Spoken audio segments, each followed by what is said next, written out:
I'm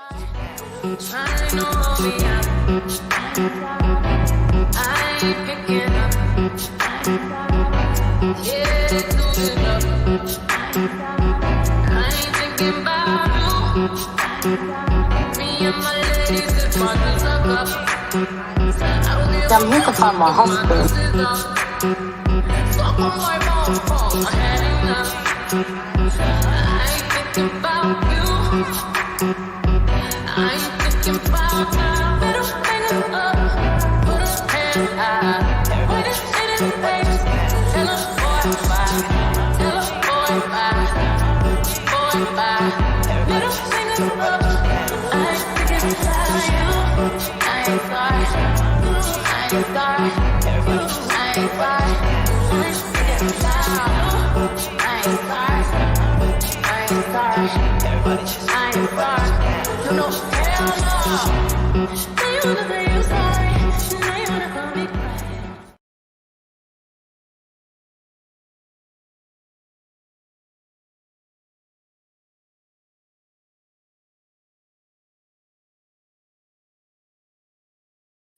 Hey guys, and welcome back to the channel. If you guys are new here, my name is Ashley, and this is my sweet perspective where I give my take on all things TV and movie related. Welcome, y'all. Come on in the room because we have a lot to talk about. Last week we was kind of, pulling for some things to talk about, but tonight a lot happened in 5 episodes. Okay, I'm gonna just set it right there. But I am not doing this alone.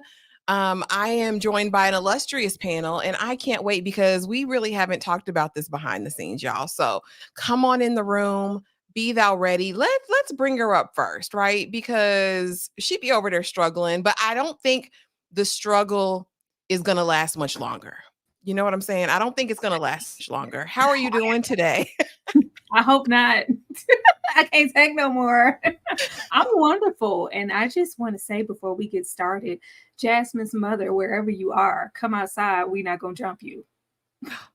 Oh, man. Okay, Jasmine Mama Jasmine wasn't playing. She wasn't about the games, and it was a little mean, a little nasty and rude. So nasty, so rude. Next to the stage, we have Kay from the Fifth Wall Studios. How are you doing today, Kay? How you doing? I've had better days, but I'm ready to talk about this show so I can feel better about myself.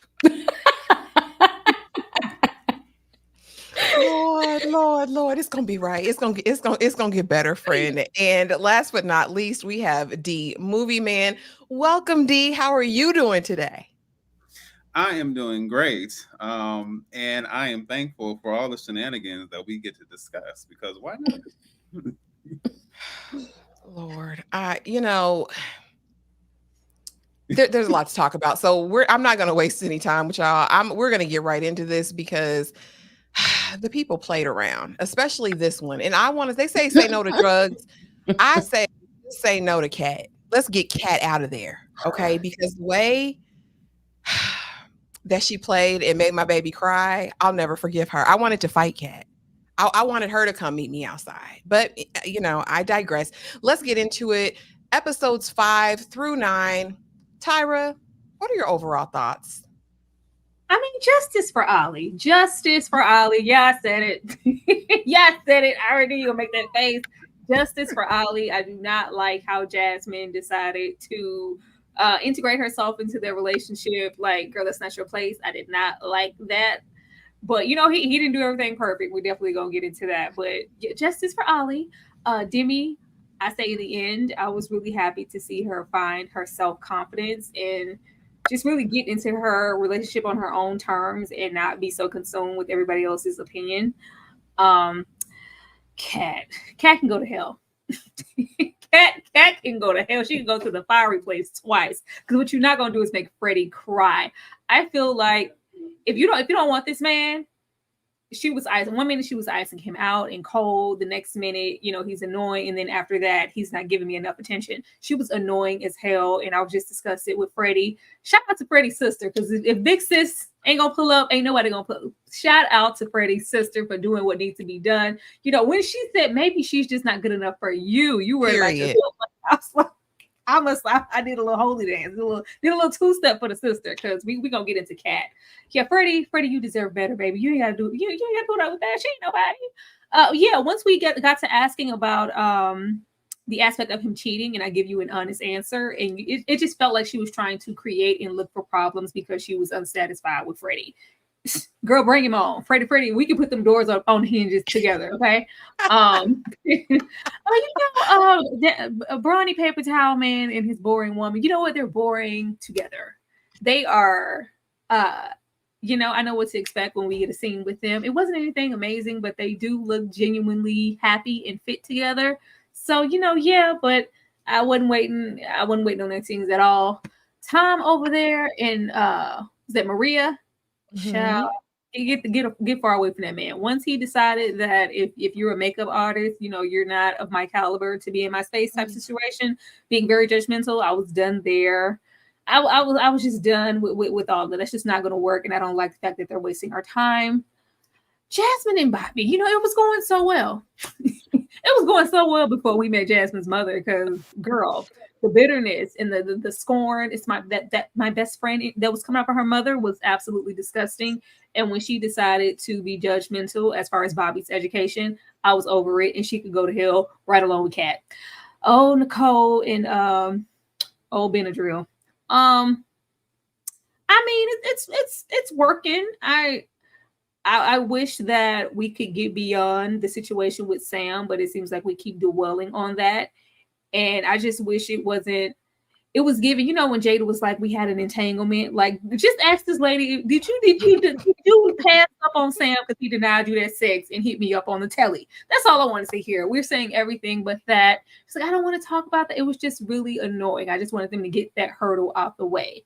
But they seem really, really compatible, and I'm just questioning her like everybody else. Girl, why did you even think to go over there with Sam? But that's it. This is my overall thoughts. Okay. Okay. Overall, what did you think of these 5 episodes? Oh, we really got to see some personalities come through. Yeah, no, I'm not giving Craig David no justice. Never. No. No justice, no peace. I'm with her friend because she know that Demi might not be able to say all the things that should be said, and she just wanted to let her know, like, if you over there checking somebody else out, she may not be able to express it, but I'm gonna tell you right now, let's not do that, because everybody here see you. And that's why he wanted to leave, because a hit dog will holler. He know everybody's seen him. His eyes was on somebody else and not on the person he should have been looking at in the first place. Let's see. I like Jasmine Mama. No. I am here for a ratchet mom. She gave me everything I needed in that moment, because the rest of the parents was just there lingering, being bored. Nobody else's parents was turning up like I needed them to, until she came in there and she set it off. I need more of her on the show. What is the one dude that's with the one lady who made the blonde girl cry? I can't think of his name. Didn't he say something? If he got a job in PR and marketing, Tom, you're talking about Tom and Maria. Why he got her paying on dates? Why is he Mr. going 50-50? I'm so confused about that.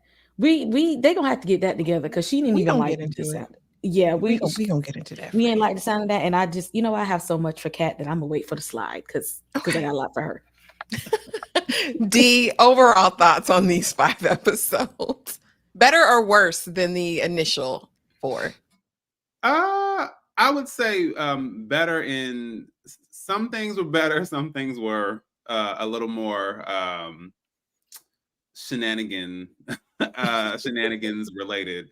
But you know what? I think I can sum everything I saw on these last few episodes by saying or expressing the following. Ooh, struggle love, it sends chills up my spine every time I see you on my TV. Listen, I'm so glad it's not me. I'm so glad it's not me. Okay. It makes me appreciate my life and the things I do not have to put up with, because these folks in this social experiment in this situation and how differently people act when another option is in the picture. I'm thankful to be a spectator, and I'll just leave it at that. But I'll have more thoughts as we continue. Wow, that was the rendition, the musical count. I mean, you counted yourself in and everything, 5, 6, 7, 8. I didn't know I needed that, but I did. So thank you, Dee. We appreciate you for that. And we have 36 people in the room already. Let's just say hello to a few people who've already chatted. Hey, sis, Tremaine Scarlett. Yes, I'm ready. I know that's right. Hey, Charlotte. Welcome, welcome, welcome. Nicole Hyatt, hey, made alive. She got her notification. Okay, she's ready. Did you see that? Hey, the last live stream, I wondered why Dee and you guys were watching trashy UK TV. However, my partner Emma was watching this the other day, and guess what? It'll do it. Yeah, that'll do it. Hey, that girl from yonder. Hey, y'all. I'm literally not even watching this season. I just watch your panel reviews now. Hey, listen. We appreciate you. Thank you for being here. Alexandria says, I can't wait to hear y'all's thoughts. Listen, because we have a lot of them. Charlotte says, Jasmine, just like her mama. Well, y'all, I can't say you're wrong. Tyler Alexis, hey, y'all. Hey, welcome, welcome, welcome. Hey, Mars Monkey Max. Okay, y'all, let's get into it because there's a lot to cover and we not finna keep y'all up all night. I promise you that. But we have to start at the very beginning. So we knew that at the end of episode, no, I'm sorry. I guess my slides is out of order. Let's start here. Not Queen Charlotte with her sexy self, okay? Baby, listen, because we needed a moment in Black history to carve this time out to celebrate Queen Charlotte, the woman who sank 1,000 ships. Because baby, when she stepped in the room, the girls were gagging. Listen, who is that? Who is it? And I just want you guys to get the full sentiment and the full picture of who Charlotte is. So I'm gonna let Olli tell you about her. Hold on. Maybe I am. Why have to be Olli though? It was a bunch of them. Why you gotta pick Olli? Because he you know why it had to be Olli, because you're on his team and I can't have that. Not 100%. It's more like 60-40. Olli don't get it. Let's see, y'all. Let's see. Maybe it'll come up if it decides to. Child, technical difficulties. Bear with me. I mean, we don't even see that. Oh, we don't see. Oh, and it don't have audio. Y'all, we're gonna come back to audio to its point because clearly it didn't upload right. No, we're gonna get it just for that, Tyra. You ought be shamed. Trying to do all the ought be shamed, okay? No, because he's gotta pay. He's got to pay, and it'll just take 2 seconds. He must do time. He must do criminal time, I feel like. Because she walks in the room, Freddy is amazed, right? Because he's never seen anyone like her, apparently, because he's dealing with Cat, right? So, I'm not surprised at that because Cat doesn't give any of the things that she thinks she randomly caught a stray. And did. But then we see Olli, and here we go. It didn't take long.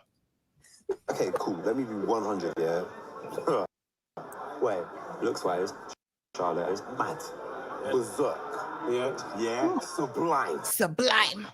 Did you hear it? Maybe you need to hear. Sublime. Okay. Sublime. But if I had my choice, I'm gonna stick with my woman. That's how you gonna cut that part off? He said that. No, because it was enough. He didn't have to use all them adjectives. He didn't have to use all of those adjectives. He was doing the absolute most, in my opinion, because he just told his buddy Aaron, Mr. Fine Black Man, that listen, I love Demi down. I couldn't have made a better choice. I love her to the moon and back. He said, could another woman come in and change your mind? Could she turn your head? He said, no, bruv. Next thing we see, Queen Charlotte walked down them steps and she was bat, fierce, sublime. And I was flabbergasted. Dee, I'm gonna start with you. What did you think about Queen Charlotte 35? And I'm loving these ages. I'm loving that Love is Blind UK has aged up a bit. But what do you think of Queen Charlotte and the fellows' reactions? Yeah, well, first, I will definitely agree with you as far as the ages, and maybe it's because I'm up there in age as well. But Lord, the brain cells that I lost watching clips from Love Island UK, I mean Love Island. If that is the age bracket that some people prefer, then I'm okay going up because I couldn't with that particular program. Not to knock anybody else, but yes, I totally agree with that. And I'm not shocked. Charlotte, I feel like Ollie, whether he intended to or not, I mean, he may as well. I mean, it was basically a coronation right there. Put the crown on her head and bow down. And yes, it's nice that he's devoted to his woman, but like we can read between the lines, sir. Like, let him get an opportunity. Let him get a chance alone. Okay. Would Ollie shoot his shot if nobody else was around and nobody could see? Would Ollie have shot his shot? I don't let up off of Ollie because the way he acted when he was no, I want to go because your friend, she shouldn't approach me like that. That shows you was bothered by something. So that means you had an ulterior motive. I don't trust you at all, Ollie, because you got way too in your feelings in that instant. So I know Ollie, he got a wandering eye, and it's just so happened his eye don't ever be wandering on Demi, because in 1 second he's talking about to some people how intimacy matters, but then he go to Demi and we talking about, well, that ain't the most important part of the relationship. Well, which one is it then, Ollie? Which one is it? He didn't want that cootie cat from Demi at first. Tyra, talk to us about Queen Charlotte and your boy. You know what? Y'all ain't right. Y'all ain't right. This whole scenario here is just reminding me of why I don't like Cat. Like, I think I identified with Ollie in some of those scenarios. We're going to get into the ones where I didn't because, baby, get over there with your woman. But that whole insecurity of you said she was fine. Oh, and she is. Is she not? I'm just not that girl. I'm that girl like oh my gosh, she's sublime. Like, ain't she don't look dead? Like, look at her. Like, that insecurity that's on you to where I can't even say another woman is pretty. That is so annoying to me. That is so annoying to me. Like, I thought the adjectives, they were there. Okay. They were there. But I was not mad at Ollie. It was just that whole situation just reminded me of Kat over there when she felt like you just said she was pretty. You said she was gorgeous. Like, how many times are you gonna tell me? Like, relax. Relax, baby. If you can't trust your man because he said somebody was fine, baby, just let it go. Just let it go. I don't think it's that, though. I think it's that Ollie hasn't proven himself to me that he's really into Demi. When I saw Freddie make a compliment and ease on down the road, Kat completely overreacted, yes. But that's because they done already got Bucky naked twice. Freddie done confessed his undying love. He crawled on all fours, changing his personality, going shopping with her, buying pink platforms, ready to move her into his well-appointed home. Ollie, we can't even meet Ollie's friends or family. So what I will say is with Ollie, I don't mind how Ollie's moving, but I feel like we're moving this way to just friend zones. They get friends. They give really good friends. They give really good homies. And I don't know if it's going to be heartbreaking if they get to that point and it's just like a no, or if they're going to just be like, whatever. I don't know. Demi is very, I want that man. I see that man. I want, like, I'm like, girl, this is giving friends. It's giving like friendship. But I think Ollie has been trying to maybe wait and finesse. Like, I'm not going to say finesse. That's a nasty word. It's nasty word. He's been just trying to wait. Like, love will come. The sexual, that sex that I want, that'll come. And it's just like, it's not, I love Demi, but I love Demi as a friend. And he should say that sooner rather than later, because that's what it's giving to me. I agree with that assessment. Bro, she was sublime. Like, what you want me to do? Because I said she came and shut the place down, so we had to show her some respect. Because then what was Demi? Because I ain't see that same spark. What was she just? Oh, she cute. That's when I get mad. If you're just so cute and stuff. Oh, damn, she fine. No, we ain't doing that.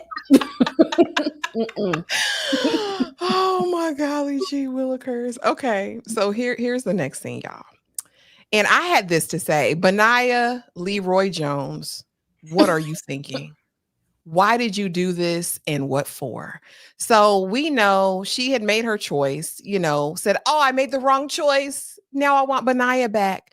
And Benaiah, just wide open, nose wide open, comes, meets her at this coffee shop, baby. He's gazing into her eyes with his 18 inches. Very big and tall. I like Benaiah still to this day with his little beard, scruffy. I like Benaiah. And for those calling him broke, a structural landscaper makes money. Stop calling this man a vagabond. He may be a nomad, but a vagabond he is not. Okay. But anyway, they're talking. She's like, I chose wrong. The connection just wasn't there. And he like, baby, I want you. I need you. Got to have you. Got on one knee, popped that question. Kay, were you here for this? Hell no. I forgot to drag them in the opening. No. Because no. And he all smiling. They all riding bikes and stuff. For why? For why? She only went to you because she realized that other dude was a little bit deranged. Okay. She don't even. I don't see the sincerity in her like I see that it is in him. And he should have looked at her and said, no. Going back over there with old boy. And then when you see what I saw, don't call me. Don't call me. In fact, I've already moved on. I'm about to go to another pod. That's what he should have said. That's what he should have said. Because like I said, and they got mad at me in my part 1 recap. I said both she and Cat are for the streets, in my personal opinion. Tyra? Oh, she definitely. Why? Nicole is like in disguise for the streets. You look at somebody and they're like, their rapport, just their image, it just doesn't give for the streets. Oh, she's for the streets, but it's just disguised really well. It's under them crystals and sage and stuff. Baby, I really wanted him to protect his feelings and his heart. He dove right in, just like, it was like, okay, you're forgiven. Like, no, you were like, especially when we got into meeting his parents and his mother and his sister, like, he was hurt. He really, really took this hard. So I wish he would have, just kind of let me move him out. If I do want to do this, it'll be my decision. I'm not just like, he came in there ring in hand, like he knew what he came there for. Nicole is just, it gives sneaky. It gives bird. It's bird-like behavior, especially when it comes That's because her hair looks bird-like. It's like this disguised bird-like behavior of that whole narrative of just open your mouth and say, because she never said like why. She would not say out of her mouth why it wasn't Sam. Just like, oh, it's just I realized he wasn't when. Because Sam is making it seem like you realized that once he wanted to hit you off with one that night. And he's like, you know what?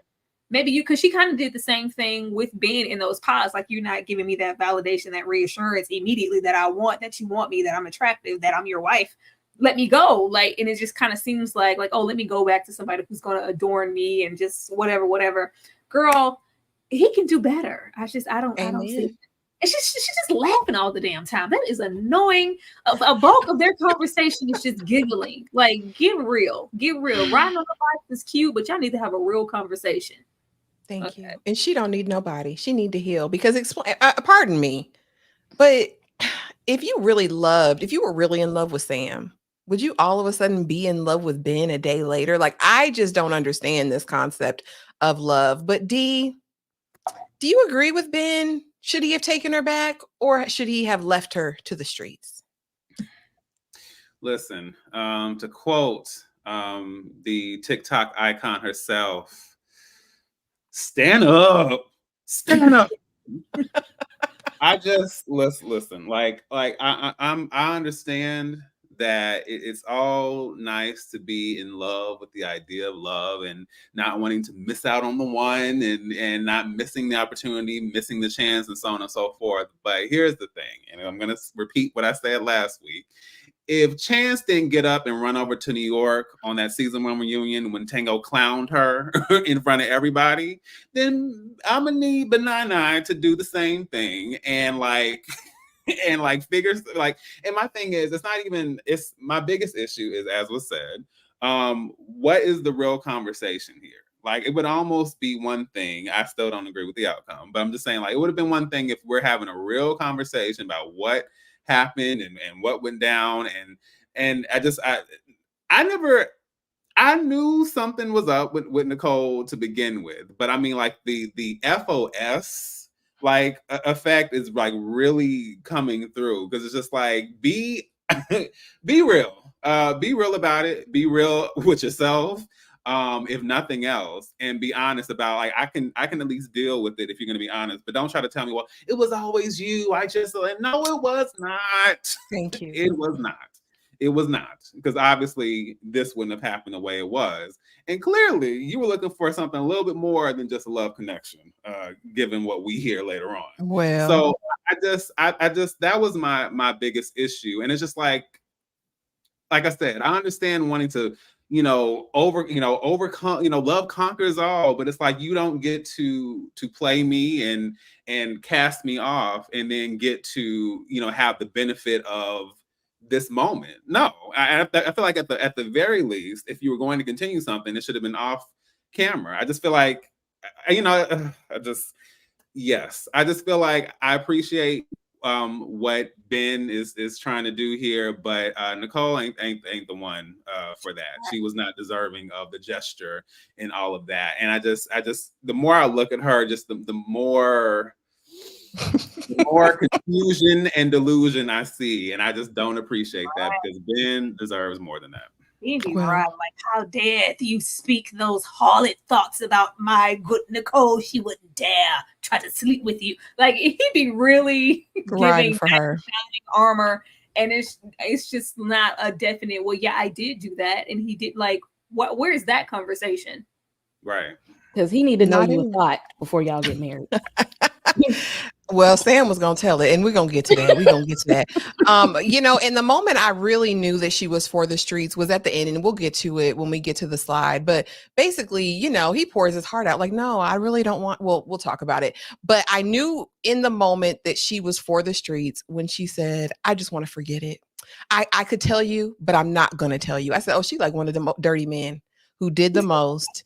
And they say, baby, it's in the past. We don't need to talk about that. No, you need to talk about it.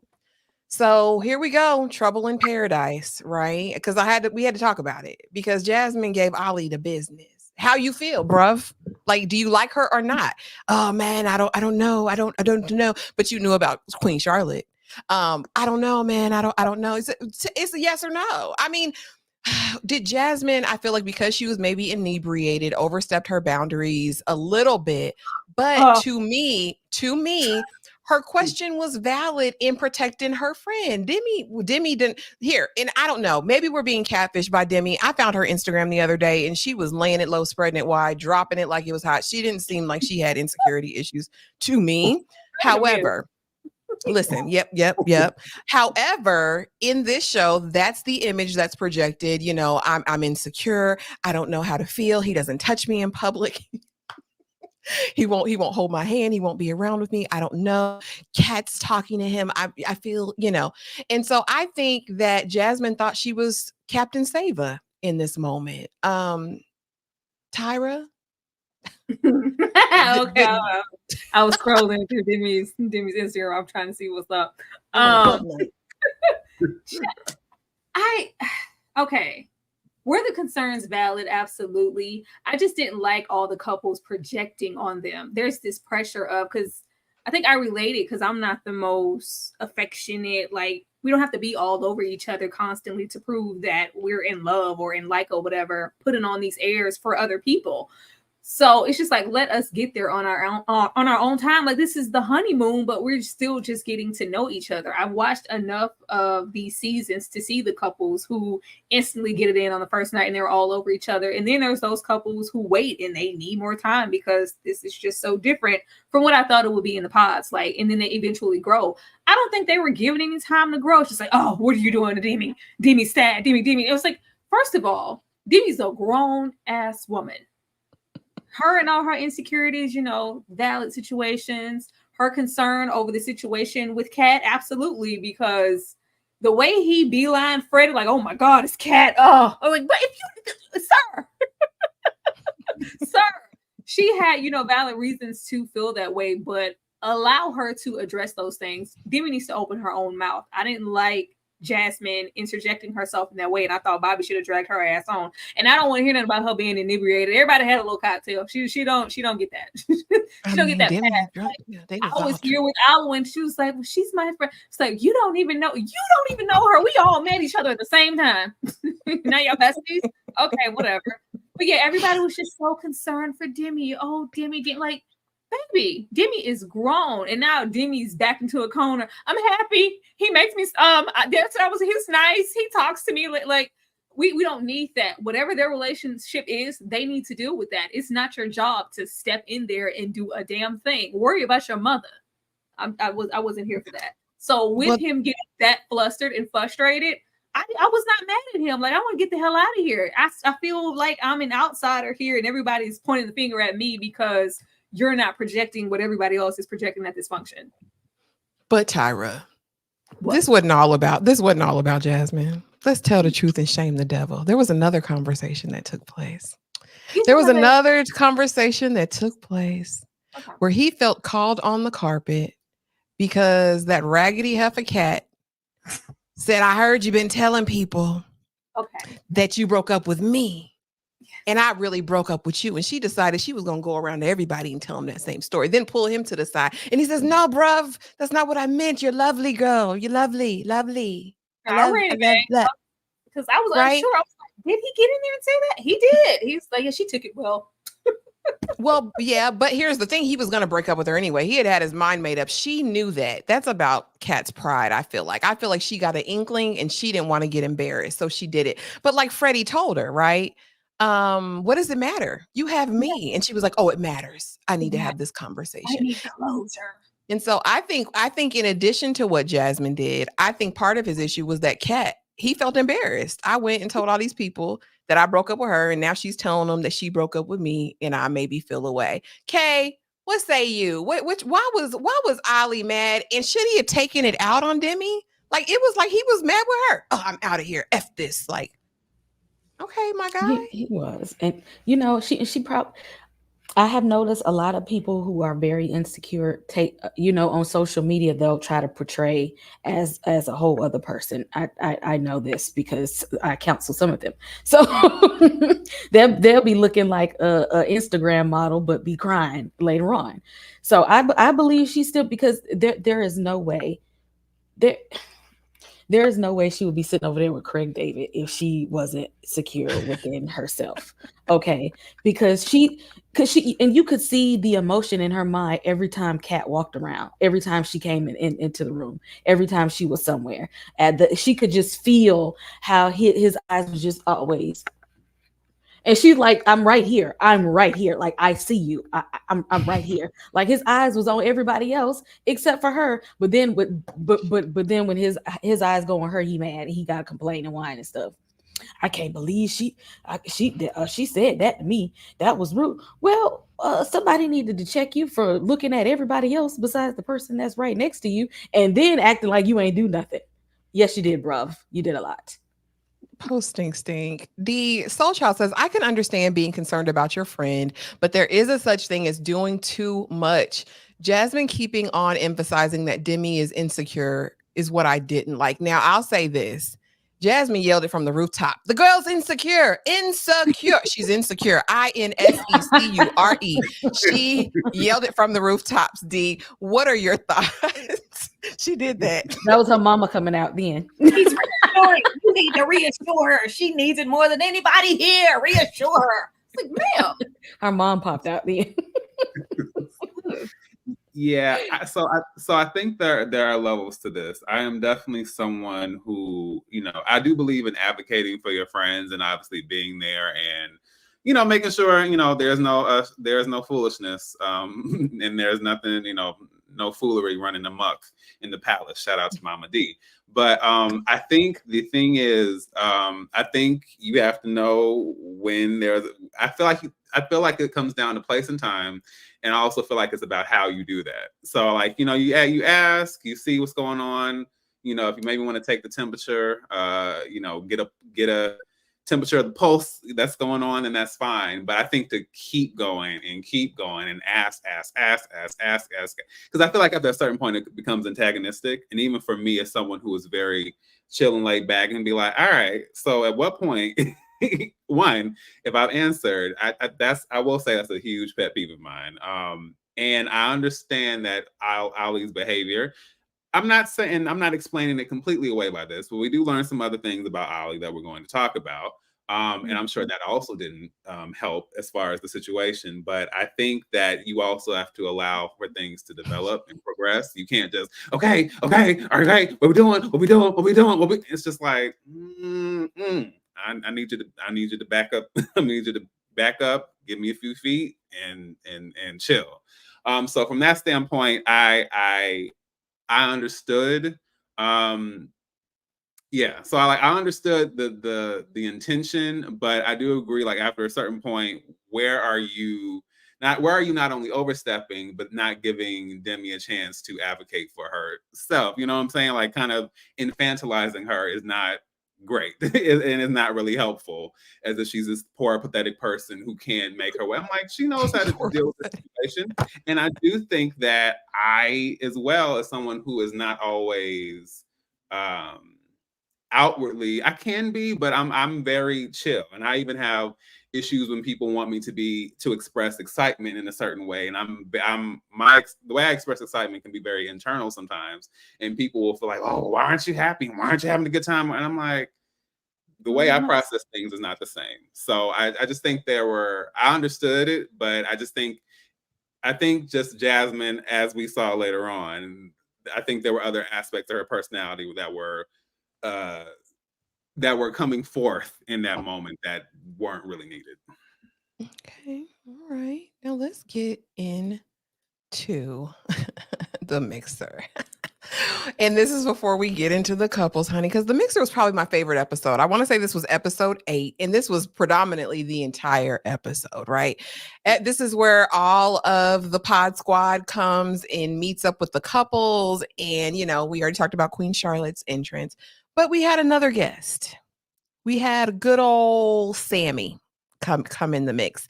And this is Olli's second strike, right? For me, because why are you the first one to greet him with a big, warm, open hug, kissing him on the cheek? Bruv, where have you been? And then you're not only doing that, but you're acting as an op, saying, yeah, man, they're saying this about you. Olli, why are you friends with Sam? Kay, I'm starting with you. Why is he friends with Sam? What does that say about his character? That birds of a feather flock together. Period. So, I mean, that's all that needs to be said. Because how can you be friends with somebody like Sam? He's very pretentious. He is very, very shallow. He looked like he liked drama. He liked to stir up mess. Because why are you there? If not to say, like Ray J, I hit it first. Why else would you be there? Like, other than to gloat and to start up drama. Oh, if I can't have her, then I'm gonna mess up y'all whole relationship because I'm gonna insert myself in there. Knowing he really didn't even like her like that. He didn't even like her. So you trying to start mess over somebody you really didn't even want in the first place.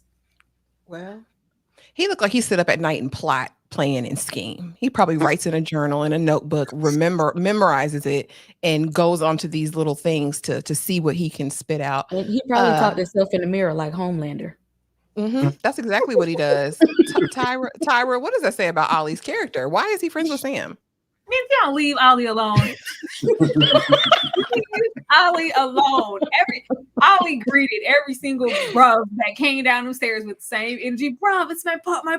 Everybody, especially that nice black man who had all the invites in the world, but just couldn't make it on the show for some reason. Baby, it was bruv with everybody. Now, him in the extracurricular talking of it's real, like they're giving me that same narrative of being a bad guy, not giving Demi this attention or reassurance or whatever. I'm being stuck out there too. I just want to let you know we in the same boat, bruv.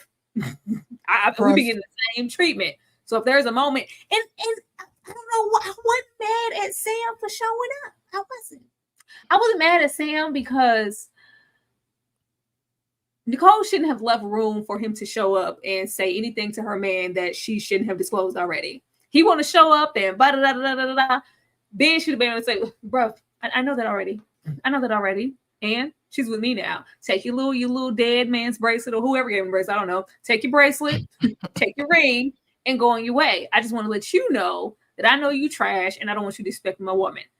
That was it. She left room and opportunity for this narrative to be created about, well, did she tell you this? No, she didn't. And that messed it up. Like, I wasn't mad at Sam. Somebody gonna come and stir up chaos. He was definitely gonna show up. We already knew those feelings of him showing up there with disingenuous intentions. This is the perfect opportunity to give that. Like, oh, not only did I feel like, because he just wanted to get chose. He didn't give a damn which one of these ladies chose him. I'm just trying to make it on to the show and go to grease honey and be a part of the narrative. So he thought he was chose, real quick, put that ring on the wrong thing and everything. But you change your mind. And then I'm thinking, okay, whatever. Then you not only you change your mind, but it seems like you changed your mind after I ain't want to hit you off with this D. Oh, girl, I'm coming. I'm absolutely coming. And this is, I wasn't mad at him for doing that. Like, if nobody else is going to start some ish, why not Sam? I mean, purely entertainment value, and we'll break down the kind of the different events that happen. But D, what does this say about Olli that he's besties with Sam? My besties. I won't say it says as much as you guys are putting on it. Like, I understand it's not fun. It's not the best thing in the world to see given the circumstances, but this is Pod Squad. Like, these men have congregated and been a part of this situation together, and it's a established dynamic already. So I wouldn't necessarily take anything off of that. Although, like I said, it is not fun. It's not the most fun thing in the world because for me, I didn't really need Lurch or his Pinocchio nose on my television. However, I do think that we do need the mess and the hood boogery that you guys have been looking for. So Sam said, I am here to provide all of that. Let's shake up the room, right? So from that standpoint, it's like, look, I mean, even when we saw it in the preview, I was like, okay, I mean, we were all kind of waiting to see what was going to go down. But I absolutely agree about what was, and this is where the whole FOS factor as far as Nicole comes in, because as was said, like this whole thing where you want to gloss. And I understand I used to be a person who didn't want to deal with conflict when I was younger. And because I thought, having tough conversations, addressing, certain subjects. I'm like, oh, we're going to end up fighting. We're going to end up on the 6 o'clock news. I'm like, there's, it's just one extreme. It's like, we can't just talk. We're going to end up scrapping, screaming, cussing. And no, it's possible to deal with tough things and walk away from it, unscathed for the most part. And so I understand like the idea of not wanting to deal with certain things, but I don't know if it's age, personality, life experience, but I'm just like, whatever you have to say, no matter how ugly, nasty, funky, grimy, dirty, whatever, like say it, let's deal with it and move on. Even if it's somebody saying, I don't like you because da-da-da-da-da. Great, I'm glad I know that. Give me the knowledge. Knowledge is a gift. Give it to me. And once I have it, I can go forward from there. And the fact that she was not willing to impart that knowledge to my man, Ben, I just think that's shiesty, that's shady, and that says a whole lot about you as a person. Like, and as was said, allowing him to be able to be like, oh, well, guess what? Because that should have been a situation where Ben should have been able to say like, okay, we already talked about that. So now what? And then that would have completely taken his moment away. But instead, we had Ben sitting there looking quite foolish on camera. So yeah, I was not pleased about that. And I didn't, obviously Sam was a joke to me, but given the circumstances, this really falls more on Nicole for me. Not Olli. Oh, I was just talking about, them being friends. But so a lot happened at the mixer. And so Sam came with the intention, and I think Tony Roberts said it. Sam was chaotic, but much needed chaotic. And you know, it livened things up a bit, because we did see the conversation before where she's basically like, you know, I want closure. I want to meet with Sam, like Dee was kind of alluding to. I'm not gonna give you all the details, but I want to close this thing out with him. And he said, no, please don't. Like, I would rather you not, because it's gonna put me in a position where I feel like I need to defend your honor, basically was the gist that I got from Ben. Well, first thing Sam sees is Nicole, and he wants to have, well, first he wants to talk with Ben. He really ain't studying Nicole. He didn't even speak to her at first. And Ben said, see, Benaiah Leroy said, see, he's disrespecting you right now. He didn't even acknowledge you was here. And I was like, well, Ben, okay. And so I thought maybe in this moment she was going to just slide the bracelet, the whatever, to a producer, say, go on and give it to him. He's here. Because what do you need closure for? What do we need to talk about? Unless she wanted to do damage control, right? And so Sam is like, well, I want to talk to you, Ben. Ben said, nah, bro, we can talk right here. And Tom is like, yeah, talk right here. And then he's like, well, okay, I found Nicole. Nicole's going to the bathroom. Let me catch her. And that is when we're going to see the following, y'all. Let's see what happened in this exchange. And let's see what happened when Sam spoke to Nicole. Oh, here it goes. There was what I felt like I needed. Yeah, I remember you wanted to be physical with me, and I said no that night. You wanted to be physical. You wanted to be physical with me, and I said no that night because he wants to know why. Why didn't it work? But Sam, you really don't care. I think Sam wanted camera time. He had a canned response ready for her when he met her. Of course, that goes, you know, okay, whatever you say. Yes, I feel like it was real. You were a great guy. Girl, shut up. So what I want to know from you guys, as far as the exchange between Nicole and Benaiah Leroy Jones, or not Benaiah, but Samuel Rockford, I'm going to call him that. Was she just being passive, or was he telling the truth? Dee, I'm going to start with you. Was Nicole being passive, or was Sam just coming with the truth, and so she didn't have a defense?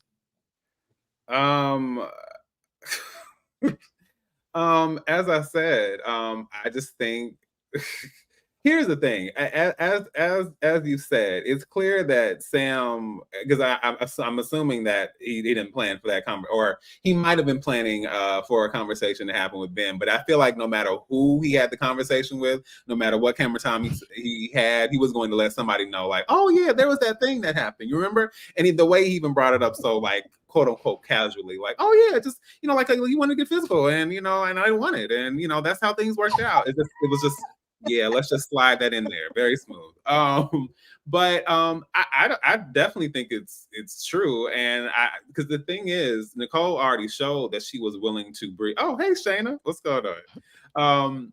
Yeah, but she had already shown that she was willing to breeze past every possible red flag that was there. And even with her, you know, that whole disconnect during that situation, I just was kind of like, I wouldn't be surprised if you were like, okay, well, let me at least get broke off a little something if I've gone through all this, which is very questionable to me. Sam, but yeah. you know, that's between her and her lady parts. That's not my business. But yeah, I think that he just put it out there, and she just was like, okay, well, let's just kind of like mosey along, and let's slide on out of this situation. And even just the handling of that with Ben, it's just like, no, let's just get over. How about let's talk about it. Okay. Was Sam telling the truth, albeit a planned truth that he planned to expose to everybody who would listen that night? Oh, I actually believe that he looks like the type to kiss and tell. He looks like the type to record people without their permission. He looks like the type to say, oh yeah, I got the draws. He looked like that type, but you know, maybe Nicole got that Allison Maddie that he ain't want that. And that'll do it. And maybe she got upset about it. But she was wrong for not telling, but because she was trying to avoid that man, because she knew, and see, that's what you get when you get with somebody like that, because she know that he's shady. She should have prepared Benaiah a whole lot better, because when you're dealing with somebody shady, he's going to take the whole shade tree and toss it over everybody. And she didn't prepare him for that, and she was wrong. In the wrong, absolutely. Tyra. Did Child. Nicole want that reject schlong? Did she really want it? Was she after it that night? Did she get after it? They ain't Was it lying. true? Hell, you're not lying. You know that as soon as they get them phones back, they are communicating. I'm sure he knew the little narrative about him way before he touched down. It's like, oh, really? His whole mission at that party, I just want you, and you. And she wanted this, okay? She wanted me, okay? She wanted me, and I rejected her. Like that's all he wanted everybody to just to understand. Like, no, I wasn't carelessly left, and I like no. She left, but just know that she wanted me. Like, and I rejected her. He just wanted to change that narrative. Even when he got on the show, I just might look like, the guy in the back of the club who might have all the choices, but it's not me. I'm looking for a deep. I just want you to know that she wanted me more than anything. I want you, Benadryl. I want you to know that your woman wanted me. And it's not even that big of a deal. If you wanted to sleep with him, it just creates a disconnect for her and Ben's relationship, because then it creates the narrative of, well, if he had slept with you, would you have even reached out to me? Like, it just like, why would you do that?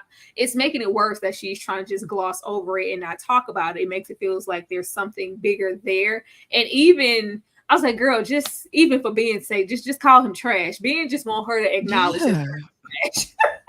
Even just for Ben's sake, just he's just a good guy, and there was something there. And I was like, girl, he's like, you know what? I need to go talk to him because you're not getting my point. That's what she thought, and that's what she wanted him for. She thought Sam looked easy. He looked like a guy who do one night stands, and she might have wanted some at that point. And said, you know what? Benaiah looked like he might make me wait till wedding night, and I ain't got that long. And that Sam might be easier target. Sam is so grody. Then it makes Sam look ridiculous, because even in that moment, he still feels like he's defending her honor. Not only did you do this in the pause, but now you're running around saying that she tried to sleep with you. Nicole would never. If she did, she would have told me. But you didn't, girl. It looks stank. And I'm like, are we going to just not address that? If not, that's probably going to be something that's addressed at the reunion. But I don't see Sam having a reason to lie. Girl, you wanted me. Just admit that. And she mounted no defense. I said, there's no way she's this passive. Ayanna Harris, I still don't know what Nicole ever saw. I don't know what anybody saw in Sam, baby, because the way Jasmine paid him dust, it wasn't no conversation. Jasmine ain't even looking his direction. And he was ready to throw it all on the line for Jasmine. Like, be serious. Ugh, Sam is a grotesque individual, in my opinion. You better have a nice little video of Cat all over there in Alice. Well, here we're about to talk about it. I don't have the video because I was, I'm playing it easy with YouTube. I'm playing it easy. Listen, y'all saw the technicals, but that's what happened. So we talked about Queen Charlotte. We saw how Freddie complimented Charlotte. He said she bad. She a bad girl. She's attractive. And she said, could you stop saying it so much? And so then Kat decides, well, before that, Kat had actually saw Sam and said, he looks just like my ex. He looks just like my ex. And I'm like, you're proud of that? You're proud of that? And you're telling the world that? Look at Freddie and look at Sam. Look at Freddie. Look at Sam. Look at Freddie, honey. And we're going to get to the slide, but look at Freddie and Sam. Okay. And you mean to tell me you're velling over him, right? And, finally, Freddie gets a little bass in his voice and he says, look, I said Charlotte was cute, right? You done talked about this man being your ex 4, 5, 6, 7, 8 times. Like, girl, let it go. So she proceeds to pick up her hot tail, walk over to Sam's table and start a conversation talking about, well, whenever you're in town, I'm a listening ear. Put your head on my shoulder. Is this the ring? Is this? Oh, beautiful. Can I have the ring? Girl, you're disrespectful. You're rude. You're for the streets. You should have left with Sam that night. Kay, what say you about Kat's cattish behavior? She was Aggie the whole freaking time. It was just, if it didn't have to do with Sam, then it had to do with Olli. Then it's like, oh, I don't want to be with no cheater. And then it's like, oh, but do you really want to be with me? And oh, so you trying to get a prenup? And oh, it was, but then it's like, oh, I met the man of my dreams. What? Which one? I think she wants a wedding. I don't think she actually wants the groom. Boom. D. I feel like we've all made very clear. I think we made it very clear from the beginning that none of us was really feeling Catherine the Withered, and it's only gotten more and more obvious as to why we felt that sentiment to begin with. And I just think when it comes down to Kat's behavior, if I had to really assess why, I would say because a bird is still a bird.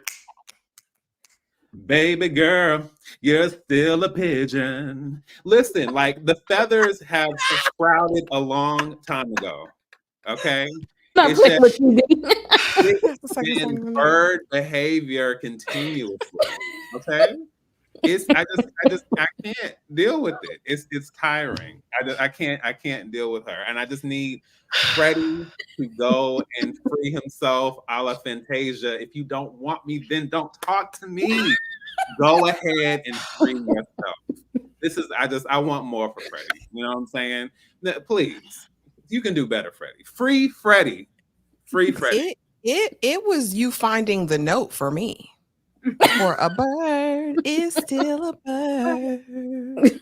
All right, you guys, there are 60 people in here. Thank you so much for being in here on a Thursday. Okay, let me show you guys a little bit of love, and we will be right back.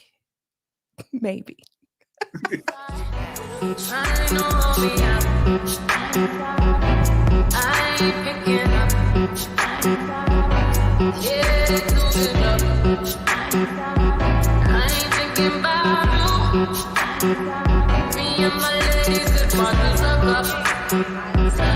I'm here to find my husband.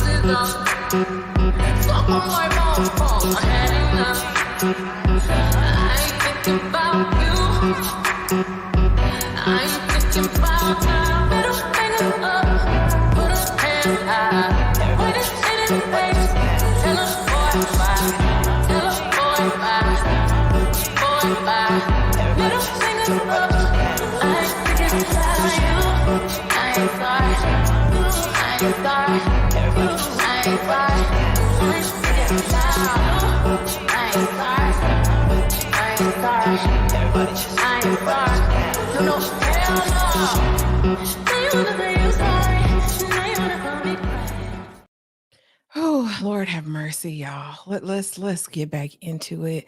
And I didn't want to start with them, but I mean, let's start with Jasmine and TJ Henderson, because now y'all got me calling this man TJ Henderson, aka Fun Size, aka Bobby. Bobby. Jasmine showed her crazy a little bit this episode. We got her crazy on a couple of occasions. We got it in Greece initially. And then when they get back, they move into the apartments, right?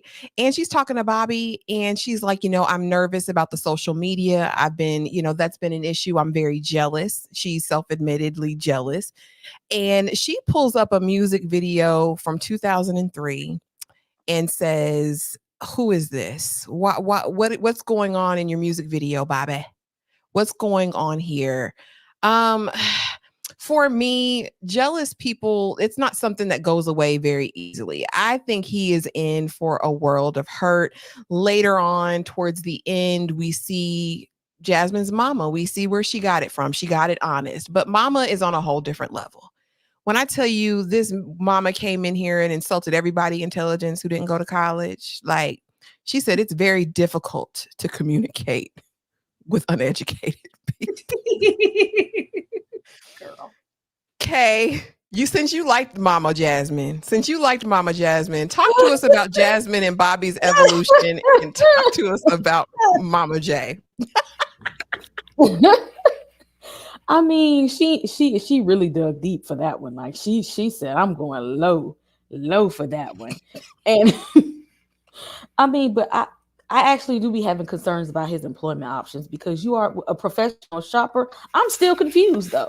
I'm really confused about that as well. I need more information. I tried to Google it myself and I couldn't even find information on it. So I feel like he might be lying about this because how do you help people shop? And he said he worked remotely. So how does that work, Bobby? What is Bobby that? ain't got no job. Is it Bobby?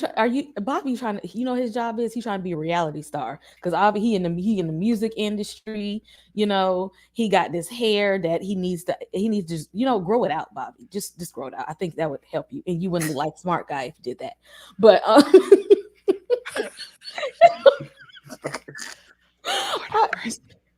and maybe Jasmine sees something with him. Maybe what we're not seeing with him is that he might be attracted to the life of trying to be a star. And it looks good to have somebody like Jasmine next to him because I'm trying to figure out what is it. Because to me, they just get friends. I'm not saying he's a bad guy. He seems really, really nice, but I just get friend vibes from them. I don't know. Look, they sit together with face masks on and stuff. This is what I would do with my bestie over here.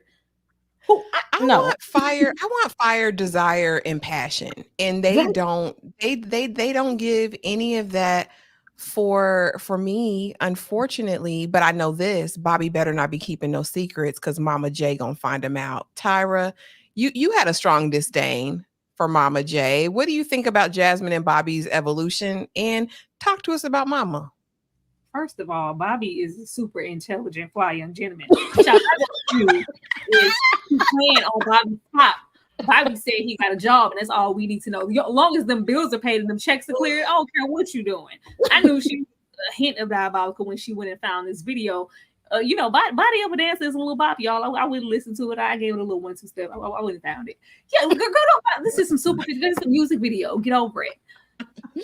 Bobby has been everything and has done everything, and in my eyes, to accommodate Jasmine in every way. He's been supportive. He's been romantic. They've been sexual. They've been like really close.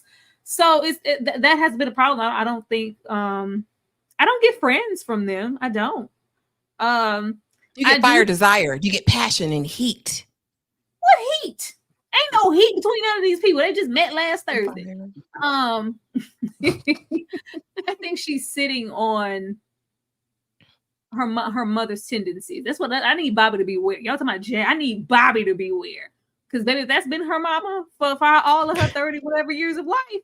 Baby, it's present and it's there, and I need Bobby to run. This dynamic duo. I thought her mother was disgusting. It was not giving a concerned parent, and oh my baby, every single family was concerned about this experiment, rightfully so. She was disrespectful. She was a disgusting human being, and I wanted them to have her exit the house. Like, why is she here? Why is she there when they trying on dresses? Girl, get away. It was like, oh, and then she just sat there and let her keep talking. Like, shut up. She did say, Mom, a lot of people don't go to school now. It's just really annoying. If this is just the first encounter, best believe, because you're gonna tell me everything. Mom, I can't say. Oh no, you're gonna tell me because we're best friends. And this is a scorned woman. Run, Bobby, run. I mean, Jasmine, if she was cute or whatever, it was cute or whatever while it lasted with your little facial mask on. Don't you marry that woman? You marry that woman, you're marrying her mother. Get away from them people, Bobby. You are okay. You can find somebody else. Taj Mari. No. Run, TJ. She gonna act like Mama D. She probably called her house the castle too. D. Is her mama the best friend she'll ever have? Like the mama said, I'm your best friend. I'm the best friend you'll ever have. I have thoughts on that. I was gonna say first, let me find out Bobby is working with Regine over at Le Ragbin. I wonder. I'm very, very curious. I think that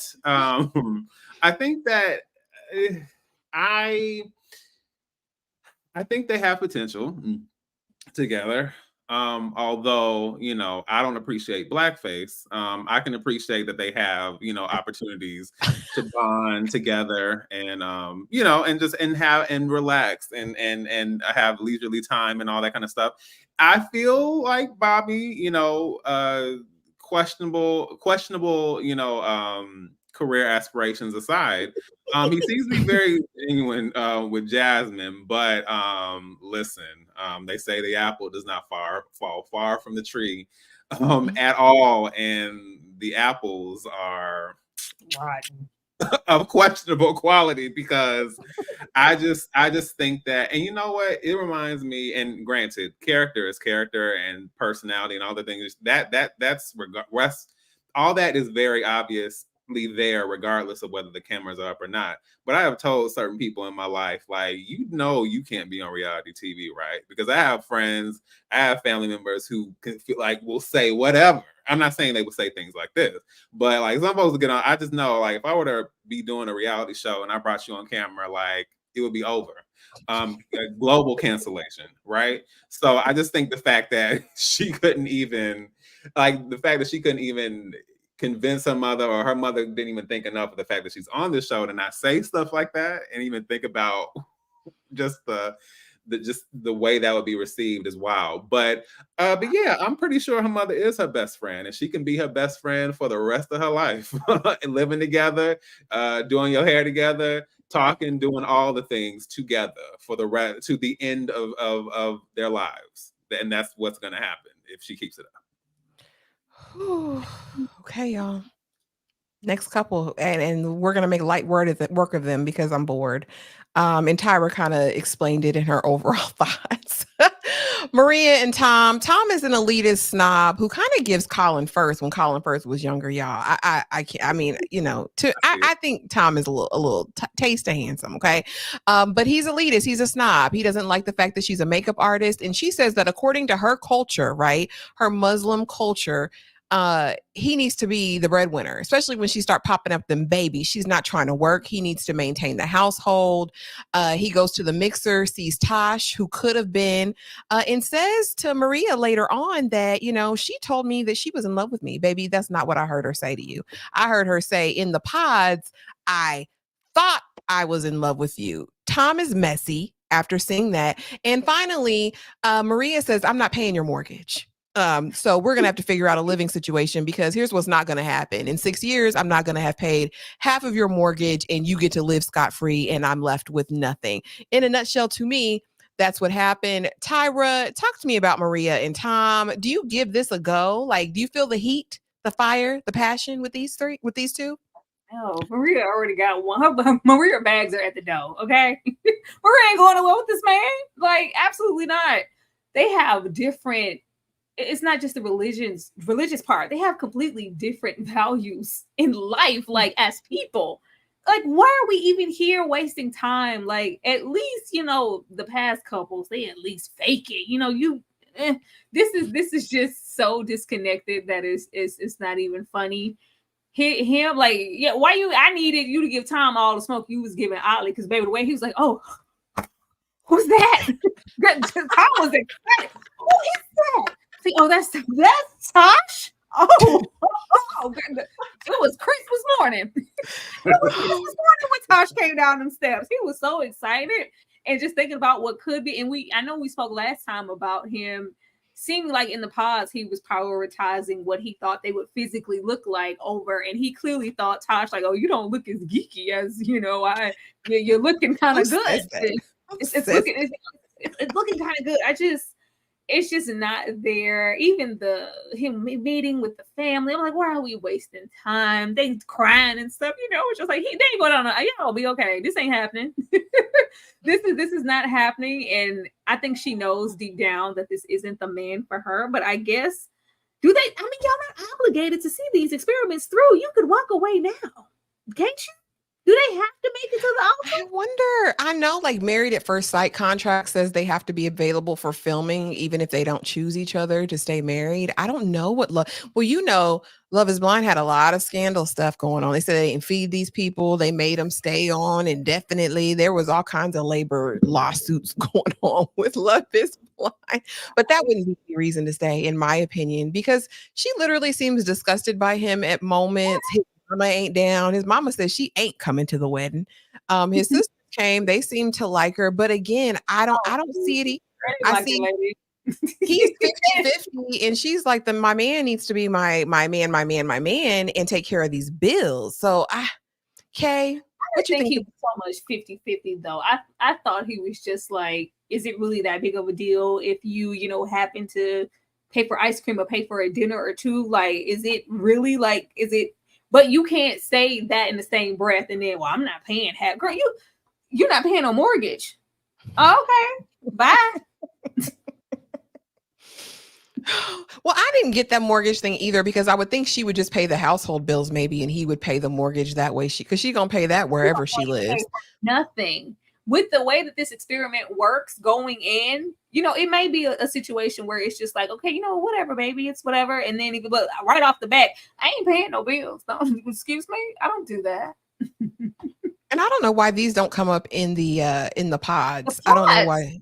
A bunch of questions, like the religious aspect, the situation with even Olli and his ADHD.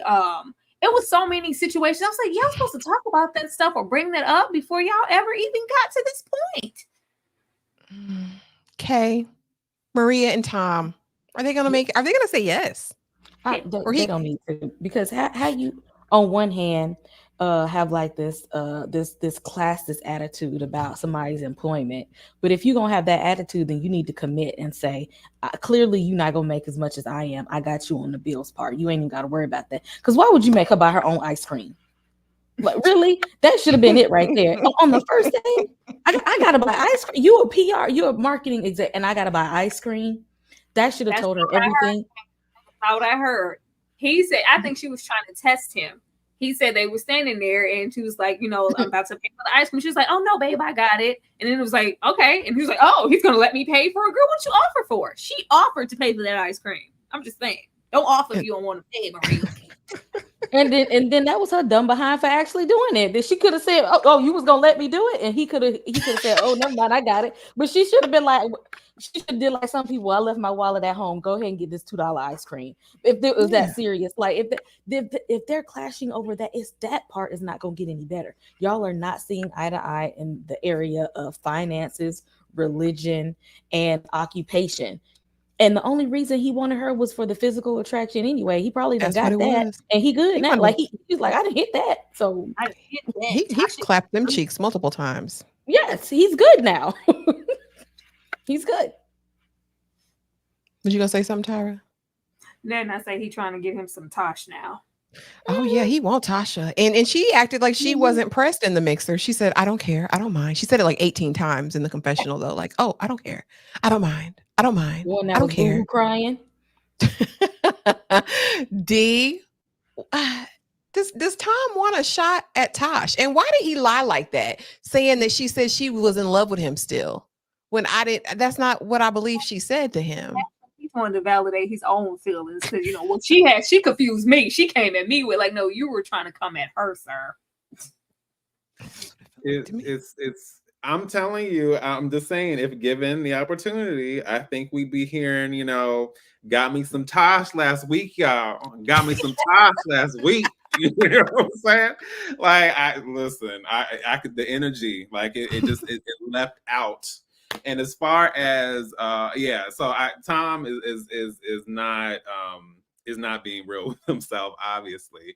And I guess what's confusing, what's weird about where these issues jump out. Like, same thing, I forgot to say this, but the same thing with Jasmine as far as the music video. Like, you're upset about a music video. Now, I understand if this man was bumping and grinding, laying it low and spreading it wide on the interwebs, on OnlyFans or something like that. But you're talking about a cast member in a music video. Same thing with the makeup artist. Is it so lowly of a profession? Like, and I'm not saying like no one really needs to look down on it on any profession, but in theory, I know when it comes to certain professions, how they can become more complicated because they involve audiences, other people, and bodies and all of that. But a makeup artist, like I was just, yes, exactly. I was completely lost by that. And as far as Maria, listen, I mean, listen, if you're a person of a certain age, then we've heard this before. Like, can you pay my bills and pay my telephone bills and pay my automobiles? Hey, maybe we could chill. I don't think you do. So what you and me are through. That is what's going on with Maria. Like, she knows what time it is. The writing is on the wall. See how I did that? And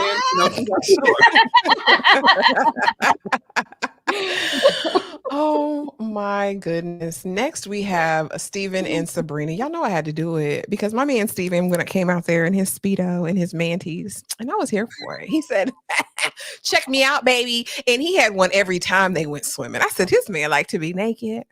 But let me tell you about something about Steven. I told y'all he was a full-grown man. I told y'all he was a good man. And he proved that to me this episode. The way he delicately handled Sabrina's family, reassured them, the way he introduced her to his friends. And he was like, I don't bring anybody to meet you. To me, this was a vouch of honor for him. His friends were like, this is crazy as hell. We would never do it. But this is cute. We like Sabrina. You've never brought someone to meet us before. He's well established. He's willing to bend because she lives in Belfast, right? Ireland. And he lives in London, and her family's really concerned. We learn a little bit more about Sabrina as well, because she says that her last breakup almost devastated her, right? And so now her family's opinion of a prospective suitor is super important because they were the ones that put the pieces back together. Dee, I'm going to start with you. What did you think about Steven and Sabrina in this set of episodes? Are they going to make it work? Are they a match made in heaven? Listen, I can't, only thing I can comment as far as the budget smugglers is that I'm not there yet, but I will be there one day, maybe one day. That's all I can hope for. It ain't where it needs to be yet, but maybe one day. Yes. Steven's cool. I just feel like, because I can't speak for anything involving the man palm, but Steven just seems like good people.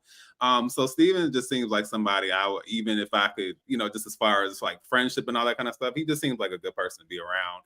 And, and Sabrina, they seem the most genuine, and they were the ones I kind of had the most hope for in the beginning. Benadryl aside, I feel like, listen, I understand shenanigans, make reality TV go round, but having something that is seemingly somewhat drama-free and is just progressing at a good pace. They seem to click, and the only real issues might be, location and all that. I appreciate I appreciate that. So I like them together, and I really do hope, if nothing else, they're the ones to work out. And I also wanted to slide in that some people, I don't know if this is just wishful thinking, but some people think that Steven may have some kind of admixture in the racial makeup, genetic makeup. I'm like, hey, you never know. I've seen my family. Some ain't too far removed. So that beard thick and full, and it's a slight bend and wave to that hair, and he probably got a black barber. I'm gonna just sit it right there. Tyra. He got a black barber. That's a man, okay? Steven is a man. Daddy Steven, daddy to all the little other sons. Like, come here, son. Come here, Ben. Let me talk to you, baby. Calm down. Go gather yourself before you go over there talking to Sam. I'm here for all things Steven. Steven is ready. Steven ain't come here to play. I got to go through this experiment to find my wife. Fine. I'm here to find my wife, get married, and be settled. That man trying to wake up to you in the morning. If anybody's going to make it down the aisle and actually get married, it's these two. Now, I do not like her constantly referring to him as an idiot. I don't like that. I want her to give him something else. But, you idiot. Oh, shut up. Give him something else. Say something else. I don't like Sabrina. You're already boring. But they're boring together. They're boring together. And I like how settled they are, how comfortable they are with each other. It's just really natural. And it seems very genuine. There's no facades here. There's no thinking about it. As far as Steven is concerned, this is my woman. This is my woman. This is my wife. This is our plan. This is what we're doing. This is, the time that I'm going to take out the trash and mow the lawn. I'm here for it. And I'm here for that beard. I'm here for everything. Way to go, Steven. They're going to get married. I can't speak for the other ones. I had hope for old Bobby, but Bobby, I need you to get away from that family. Listen, because the thing about Steven is, you're right. I mean, he's going to pay them bills. He's going to take care of business. He's going to take care of her. And, I think she opened up a little bit. Is she a bit of a dullard to me? Absolutely. But I think his affection, it's something about a man who has a made up mind. Okay. He said, I want you. I'ma have you. I'ma get you. And that's what he did. And he's putting on the full court press. Kay, glad to have you back. What say you about Steven and Sabrina? Is he mixed race? Kay said, who said that? He said in the comments. You know what? Y'all are foolish in these comments. Y'all are a mess. Y'all are a mess. You know, that might be the exciting part of this conversation because you know what? I tuned out when they was on the screen because they ain't had nothing to talk about. I mean, y'all gonna do fine. Y'all be all right. Y'all can get married. We wasted enough screen time on them because they wasn't hitting on nothing. Y'all, no, wasn't talking about nothing at all. Well, dang. Well, how about these two? Because these two. Let me run it down for y'all. Reader's Digest edition. We start out in Greece. She says, I need to confront Olli because he's telling everybody he broke up with me. I broke up with him. Freddie says, ain't I enough? Ain't I enough? Ain't I enough? And she says, no, I'm going to go have this conversation. Again, disrespected this man. Has a conversation, wants him to pour out his soul. Have you ever cheated on anyone? Yes. When I was 7 years ago, when I was 21 years old. Once a cheat, always a cheat. Got this man crying in Greece, snotting to where he got to hide his face. How dare you? You diabolical wench. We get back to the States. We move in together. Go shopping. Let's go shopping. He's cracking jokes because he's got a lively and witty personality. You know, he's a fun time guy. Really? You know you're winding me up. Well, girl, you need to be wound up because you're terrible, okay? He's like, fine. And he says in his confessional, I need to change myself. I'm too much. No, you're not, Freddie. She's not enough. We go to meet. Oh, no. So she's giving him all this flack. All this bullshit flack, right? And then he says, well, let me take you to my home. Let me take you to my house that I own, right? With my funeral director job that you tried to roast me on as well. Well-appointed home. You see that lighting fixture? Y'all see it? Put it in the cat. Put a 1 if y'all see that lighting fixture. And Did you see the wall? Did you see the accent wall? Put a 2 if you saw the accent wall. She said, this is you? When she saw his well-appointed home, he said, yeah, but you have a sparkly mirror. You have curtains. You have, an accent wall. And he says, yeah, that's what. Oh, I'm very impressed. You know what? I'm so sorry. I said, oh, now he's Big Daddy, right? Because he got property, because he got a little coin, he got a little change. So she changes up her tune for a moment. We go see his parents, his family, his beautiful little brother, Jack, cried real tears. Do you hear me? When he asked that baby to be his best man. And he said, I love my family. And they love him. They're funny. They're goofy. But sister, let me tell you about a sister who loved a brother. Freddie, let me talk to you outside. You seem different. You're not yourself. Is everything okay? Is she making you feel like you're not good enough? No, I just feel like I'm not good enough. Baby, maybe she's not good enough for you. Put that in your mind, okay? So we're easing on down the road. She goes, she embarrasses him at the mixer, flirting all in Sam's face, just diabolical. Then we meet her raggedy friends. But at least her raggedy friends told the truth when they said, he's a nice guy, but they're not going to work. And they won't because your friend is a hellion. Tyra, you've got a lot to say. I could see it and I could hear it. Talk to me about Freddy and Cat. I was sitting on it. F-Cat and the dog she rode in on. Like, Heifer, who are you? What are you? What do you have? Her and her little dental nurse. I need to see the credentials on that end too. Because, baby, what you're not going to do is make Freddie cry. Freddie got the nerve to be fine, sensitive, a family man, own a home. If a funeral ain't gonna do nothing, it's gonna funeral. That money's gonna come, baby. If ain't nobody gonna do nothing in life, they're gonna die. That's revenue on revenue on revenue. Okay, that is the everlasting business.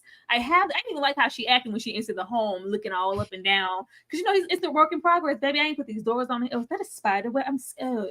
This fridge needs to be clean. Okay, you get on that. You clean it then, Heifer. She pissed me off.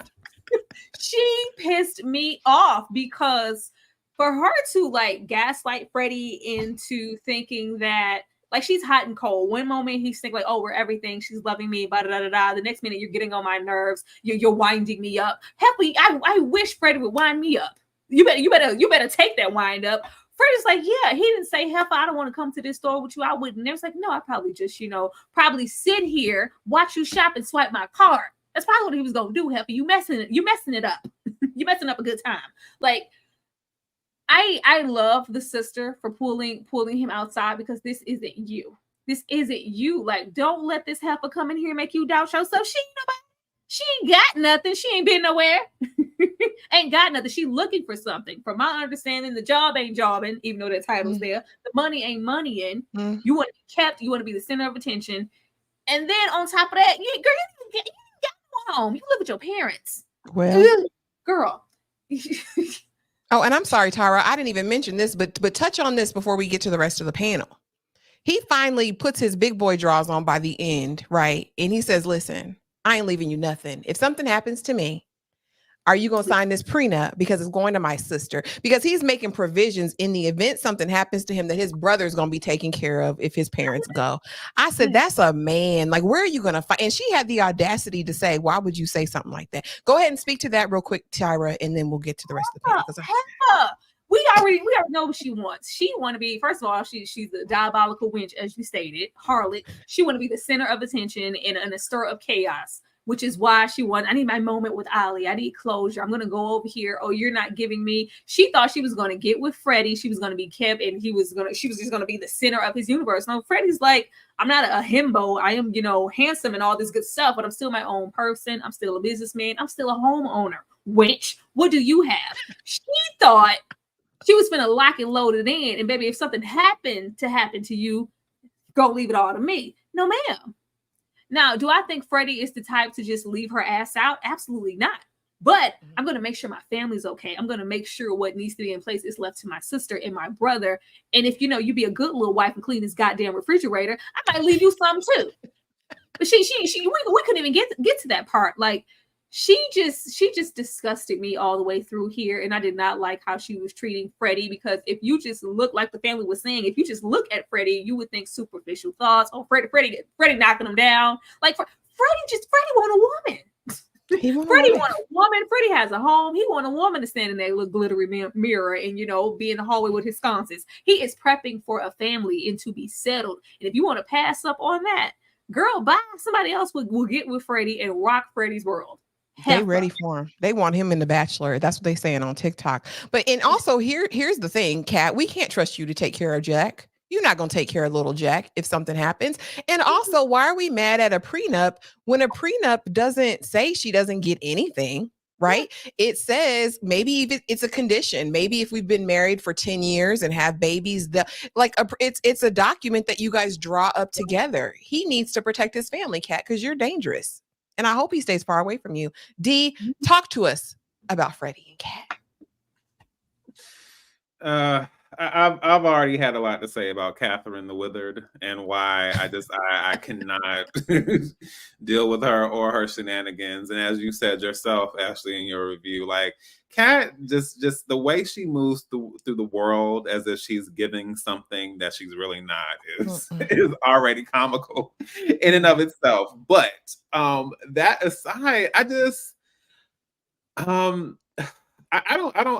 know.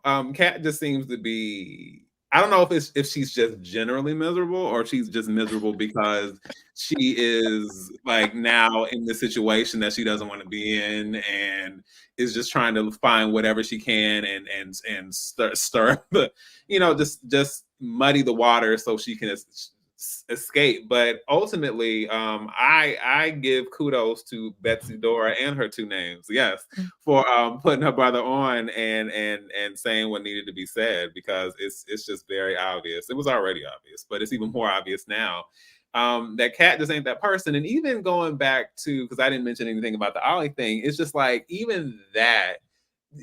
I think that in and of itself says a whole lot about your ego and how you see yourself and how you feel like, how, you can't be the one to, again, you can't be the one to break up with me. And I heard you said it, so I got to address this. Address what?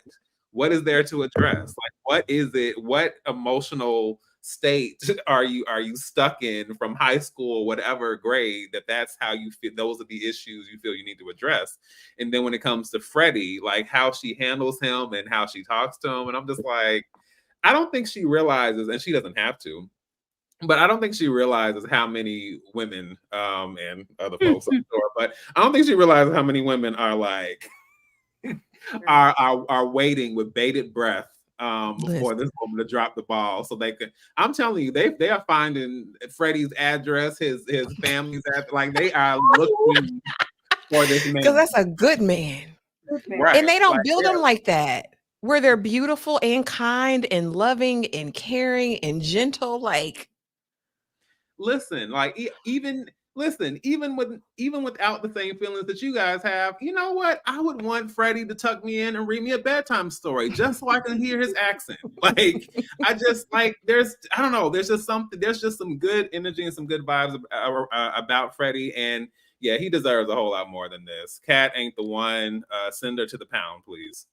Absolutely. Disrespect Freddie in front of that piece of slime. Freddie is like what Freddie is what Sam thinks he looks like. Girl, how dare you? It's a piece of nasty work. A piece of nasty work. And that was the other thing she did say. She said that the reason she acts this way is because she was adopted and because she was bullied, and that she ain't got to change. She don't feel like she needs to change, because his concern is that, you know, you can keep it cute right now up until these nuptials, but then are you going to go back to picking at me, snapping at me? He even told his friend, you know, sometimes I feel like, no, I don't want her. Kay, talk to me about Freddy and Cat. He should run for the border, right? He should run. Tyra said Freddy is what Sam think he looked like. Mm-hmm. I mean, that's the truth. He need to go get Charlotte and quit playing. Charlotte, come through. At this point, because see, she ain't it. She exists in relationships from a very, very childish standpoint. She's very immature. Mm-hmm. To get mad at this man for something he did when you didn't even know him. He didn't even know you. And we ain't talk about what you did. Okay. We pinpoint in what he did in his past. Did she go into details about anything that she's done? But we kind of never. I think she just wanted a reason to get upset with him. She looks like the type that, you know, I got to keep a little drama to keep things spicy. I got to keep him on his toes. I got to make sure I have an attitude and whine every now and then. And he be looking at her like, I'm trying to laugh. I work at a funeral home, girl. Lighten up. It's dead people out here for real. And you got an attitude about what? No, she doesn't get it. She's not in the right mindset. She got some growing up to do. And and I hate to say it, that Freddie, she's not on your level. And not in any way. Not in any way. Not in any way. Not looks, not mentality, not emotional intelligence, none of it. None. Okay, y'all, we can stay on them all night because I'm so infuriated. I need him to know his worth. Know your worth, buddy. Olli and Demi. Okay, so in a nutshell, he get mad at the mixer in Greece, you know, and I'm ready to go home now. Come on, bruv. I'm ready to go next. So blah. And so they make it home. And, you know, at this moment, they're not sure what's going to happen because, you know, it's been rocky, but they get in, they settle in. I mean, he busts that down. Okay. She alludes to that before the mixer that, you know, he done got all up in it. And apparently it was good because she's smiling at the mixer. They're all lovey-dovey, loving on one another. He meets her friends, and I loved her friend group. They seemed mature. They were open. They asked the right questions. And the guy says, you know, I don't know everything about you yet, but for right now, I think you're a great guy. He seems to gel with them. He's open. Later meets her parents, pulls dad to the side and says, listen, I mean your daughter nothing but good.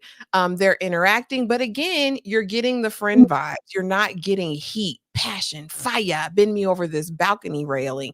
We're not getting any of that from them. Also, his people noticeably absent. You know, I'm gonna let it ride with the Charlotte is sublime, man. I'm gonna let that ride. That's probably my favorite phrase. I'm gonna take that into every live we do going forward. But I'm not gonna put too much on it. But what I will say is that it's not giving me fire and desire, or even that I want you romantically. Since this is your king, Tyra, I'm gonna start. Girl, putting 10 on. Okay. That's what I'm famous for. Definitely not my king. I just have I have no tolerance for people putting their nose into other people's relationship, especially when your stuff ain't all clean. Like technically all these people just met. Like relax. But I wasn't mad at them wanting to get back to this scenario. First of all, the budgeting was budgeting with this UK where I was like, these homes look real gorgeous. They look gorgeous. It's got views and there's all this space. Like normally they be one room in a bathroom. Like this is not a lot of space. But it as I said in the beginning, I feel bad for Demi. I feel like she is more into him than he is into her. He's into her, but it's, oh, she's great. She's beautiful. She's a friend. She's a friend. You could be all these things and just be a friend. And I wish that he would just say that to her prior to them getting to the altar. She kept going back and forth with, oh, I'm not going to, because everybody was bragging. We hit it. He hit it on the first night. We getting it in Greece. It's just like, no, we're waiting on that. We're not rushing to that. And Olli as well. But then when they get back, she's like, there's no sex before marriage. But she's also like, giving the notion that they did do something. I don't know. I ain't got time to be reading your mind, Demi Lovato. But this is, they have, you can see some growth. I will say that there's growth from where they were in the beginning, where they were in Greece and where they are now.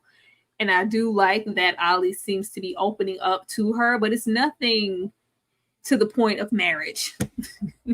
It's nothing here that gives like, oh, okay, this is my husband, this is my wife, we're embarking on that. It's not that. It's just like I have found somebody that I'm comfortable with, that I can grow with, and I see a friendship with. And Demi makes me want to be a better person. Yeah, but does she make you want to be her husband? Come on, because she want to be your wife. I think she would slide, but I don't think he wants to be her husband. I don't see that for them at all. But it was nice. I did like the interactions with the friends. I like the family, the dad, everybody. It was real cute. But I was like, yeah, it's cute now. What's gonna happen when we get to the altar and you have to marry Demi? Because she gonna say yes. Are you? You not? He not gonna say yes. Kay, talk to me about Demi and Olli. I feel bad for her when he stormed off like a 13-year-old who just got their PlayStation taken away, and she just walking behind him like a little sad puppy. Ain't nobody even go over there and ask her, was she okay? She just walking all off, all embarrassed and stuff. Like especially Cat. I'm concerned about you, dude. This is not the Demi I know. I'm worried about Demi. And then Demi gonna sit up there and tell her all her business. I said, what's this when we tell a op anything? Weird. Right. Exactly. She just wanted to know her business so she could feel better about her and Freddy. I just feel like she seems genuinely happy to be around him. And she's like, she just wants to be up under him, and she's proud to show him off.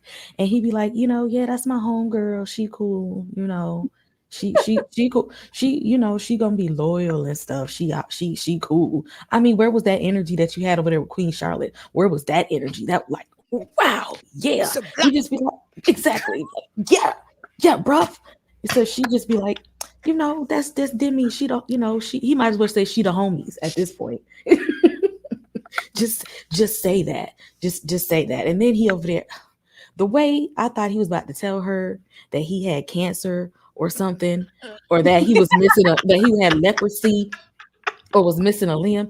And, I ain't telling nobody. And because I, other than like, my mom and stuff, like, you the only one I'm about to say this, to that. I'm like, oh, what, you been in a mental hospital? I have ADHD. I said, boy, if you don't sit your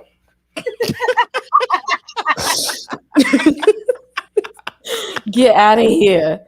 Get out of here. Because you know what? Just that's why I can't trust him. I don't even trust him after that.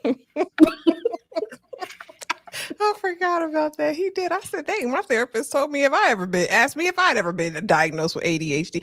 I didn't think it was so stigmatized, but maybe in the UK, ADHD. Well, he said he never finished a book. So, I mean, he didn't have to say that part. He could have just said, I read lots of books, and I tell people that all the time. like, I didn't think it was a big secret. I just need y'all to know I am forgetful and my attention be all over the place. Ollie wants to be perceived a certain way. Maybe it makes him feel like it makes him look like less than because he has ADHD. Like, baby, so do all another millions. It's okay, Ollie. You're not alone. But he was acting almost like everyone I know has it. He acted like he was about to tell her that he had multiple personalities or something. I'm like, I think it was supposed to be storyline payoff, Kay, with him being indecisive in the grocery store when they were supposed to be making vegan nachos. Like, oh, I feel like I'm dealing with a child sometimes. It's like, oh, that's why. Oh, it's so deep, Ollie. Why, Ollie? That's the story of my life. That ain't no big secret. Give me something else deeper than that. Give me something else. Yeah, I didn't understand. I know ADHD's been around since as long as we've been around, and so I think he was trying to specify that he's on more of the severe spectrum of having ADHD, so it may affect him differently than your average person. Well, he need to go into detail. Do you have dyslexia? Did you have an IEP at school? Are you struggling to read? Did you drop out in the 7th grade? Then bring the story on home to me and make me feel something. But you just throwing that out there because you can't decide if you want guacamole or salsa. Bye. Well, I thought he was going to talk about social anxiety because I was going to chalk up what happened in Greece to maybe he just felt like socially awkward and wasn't able to. Yeah, it's not anything that I expected. D, Olli and Demi, what say you? So I appreciate the awareness as far as said disorder. I will definitely say, as someone who's been accused of being a sociopath who might be willing to chop up my friends and throw them in the back of the trunk or something like that. I just feel like there are worse things you could be called, right? So, there's that. But I appreciate that he and Demi, seem to be moving along and seem to be on a somewhat better page than they were before, because Greece was depressing. I was just like, what is this? What is on my television screen? I just, this is painful. And I just think that, yeah, and I do agree with that. I do understand that for them, they were probably expecting something else, but I at least appreciate the awareness of that. Though I do think there was probably, there's probably more going on with that we're not hearing, as was said. But yeah, I just honestly, the two of them give me, I think it was episode 2, but I believe it was when basically William and Joan hadn't had any long time. So William was like, you know what? If you don't have anybody and I'm not seriously involved, hey, I'll do you. And actually, if you're any good, I'll pencil you in twice a week. That's you what talking about girlfriends? Yes. Yeah. William was long duck dong too. That's what they said. But this is what it's given. It's just like, okay, let's just set something up. Like, contractual obligations. Let's make this work. Like we can chug it along. We can get there. We can make it happen. But yeah, like Ollie, I just think when it comes to Ollie, Ollie is not invested in this. And every time I see Ollie, I just think like, why can't you keep your promises no more? Like you say you'll be home by 12, but you come strolling in at 4. You're out with the guys, but you're leaving with the girl next door. Like, can you fill me in? Ollie, fill us in. It's something you're not telling us. Like, Ollie ain't in this. No. He got all the songs ready to go. Do you hear me? On deck. He came prepared. Be prepared. Okay, let's get back into the whole thing. If I can pull his heart. I know, guys.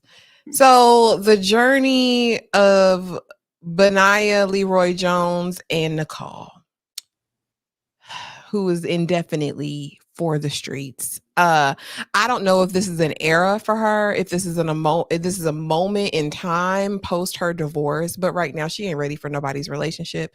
We see them journey, you know, from the proposal at the cafe to greet. Is this making Love is Blind history for a couple to come on after the fact? I've only watched 2 seasons and I haven't seen this situation before, but you know, we meet her mom and dad. Her dad is lively. Like, he was enthralled by Benaiah. We learned that Benaiah does have a job. People trying to call him broke. Stop calling that man broke. He builds cabins. He does structural landscaping. So it's half like carpentry, half landscaping. I looked it up online, and they make good bread. Think what was it? Something New with Sanaa Lathan and Oh Boy. That's what he did, right? And so anyway, he got some shmoney. So he meets her parents. He's loving, kind, all of the things. We saw the debacle at the mixer. Afterwards, he's asking her about, you know, the awful accusations that Sam made, disrespecting her name and her virtue. And she says, I don't feel like I need to talk about that. Like, I could, but I'm not. Enter his mama and sister, baby. They said, but Benaiah Leroy Jones, when he got back to Germany, he couldn't eat, he couldn't sleep, he couldn't rest, he couldn't drink anything. He was toe up behind Nicole. They said they've never seen him like that. Mama crying at the table to this day. What's different, Nicole? And do you know that Nicole for the Streets Johnson got up there and had the audacity to bring up Sam and said he was a nice guy? And Mama said, well, why ain't you with the nice guy? Okay. But ultimately, they say they like her because it makes him happy. I wanted the family to go off on Nicole. I wanted it. I wanted to see it. It would have brought me satisfaction. I don't see it for them. I want Benaiah Leroy Jones to run for the hills. D, what say you? Nicole just gives me perfect Patty messed up. I just think she's not being honest. She's not being real. And I feel like she wants to purport herself as this like positive, down to earth, you know, I feel like she's trying to like purport her, and even like with this whole Sam situation, like, oh, I just want to get past it, or oh, it's not something to worth it, you know, or still trying to, I don't know, I guess be nice. I don't know what it is, but yes, exactly. that is the same episode. Yep. But yeah, I just think that Nicole is just not at all who she is trying to present herself as on this show, and it bothers me so much. And it was obvious enough. Like I said, she hopped, skipped, and jumped through every possible red flag from that everyone informed her on to get to this point. And I just think I even just think the way she's positioning herself in this situation with Ben is just more so she can feel like she won and she didn't completely embarrass herself and make a fool out of herself, which she did. And I just don't even like the fact that she gets the opportunity, you know, to play in this man's face continually. And just with the whole Sam thing, it's just like, what is it about everything that was said to you about this man still makes him a good man? I don't know. Yeah. Nicole just ain't. It's like I said. It's like it was like this was positioned as some kind of Lauren and Cameron situation, but this ain't no Lauren. Okay, like couldn't be further away from that. And yeah, I want better for Ben, so I won't say too much on him. But Nicole, I just the more we go on, I can just see just the BS meter rising and rising and rising, and I cannot stand it. Okay, Kay, I'm going to ask you this question because on socials, some people have been coming for Benaiah. They say he's inauthentic, he's a liar, and he's controlling. What say you, and what do you think is going to happen with this relationship? You know what? I feel bad for Benaiah because he just be smiling and stuff. They out here going on picnics. He be cheesing every chance we get. Exactly. Just all kind of. And she just, I'm just so happy to be around. And I just don't want to lose her again and all of that stuff. And she just be like, exactly.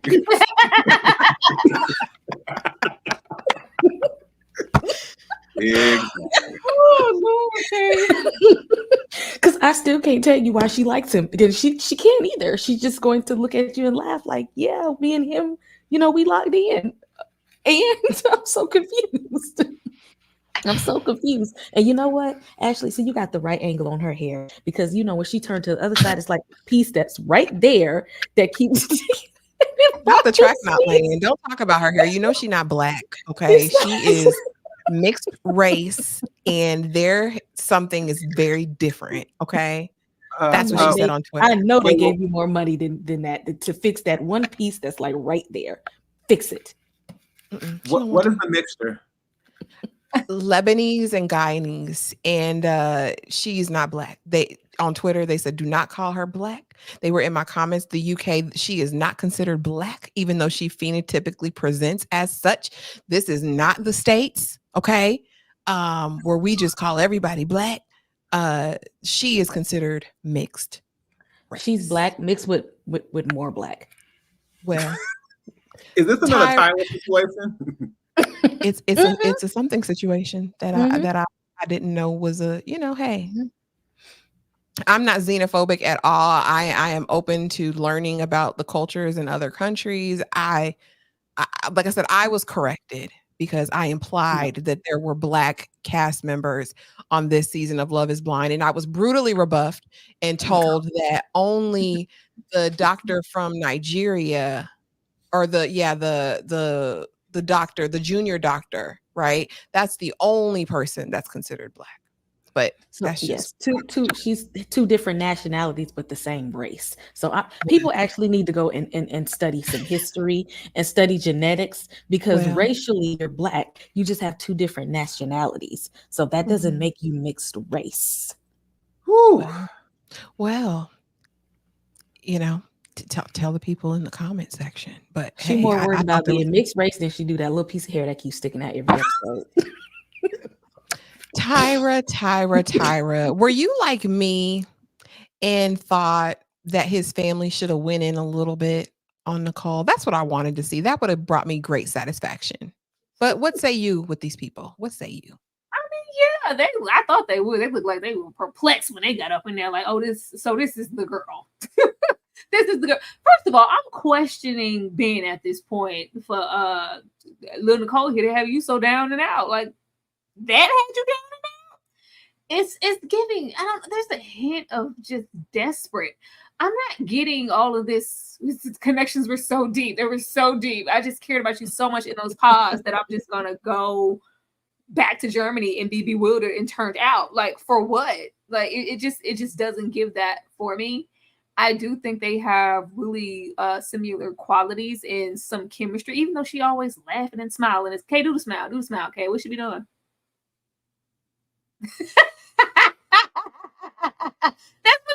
That's all she does. But there's an opportunity there for this to turn into more, and she's doing a disservice to herself and to Ben, not being completely honest and not taking this as serious as she should be.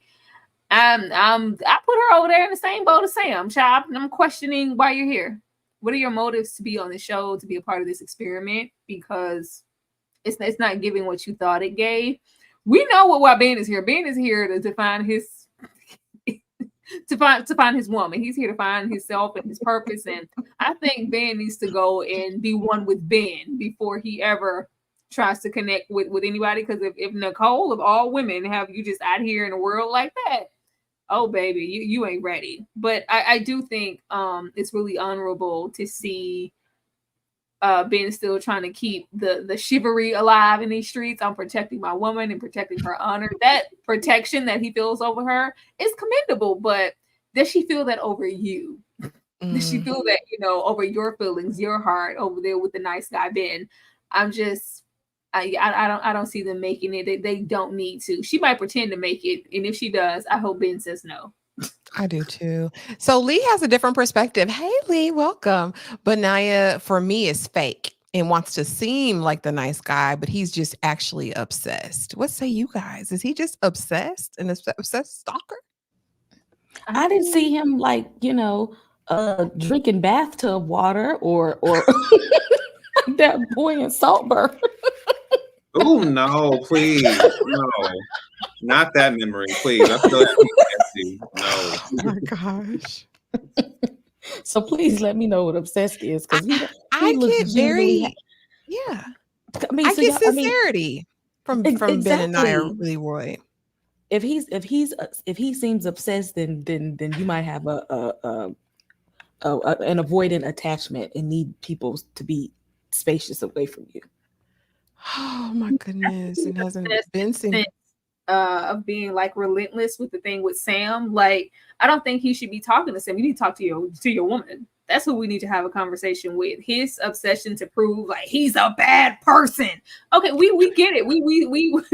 We see it. We need you to address what you need to address with Nicole. That's the more important thing here. Cuss both of them out and let's move on from that. I think that's what he need to do. If he just cuss both of them out one good time, I think that he'll get it out of the system. Okay, they say, why are you bringing up old stuff? Ooh, I have PTSD from Saltburn. Game time, guys. Game time. And then we have one other little fun thing. But who's gonna say yes? D, I'm starting with you. Who's gonna say yes out of these couples, and who needs to say no? Bronny and Benadryl. It's a yes, yes, yes. Everyone else, please run for the hills. Save yourself time, energy, and effort.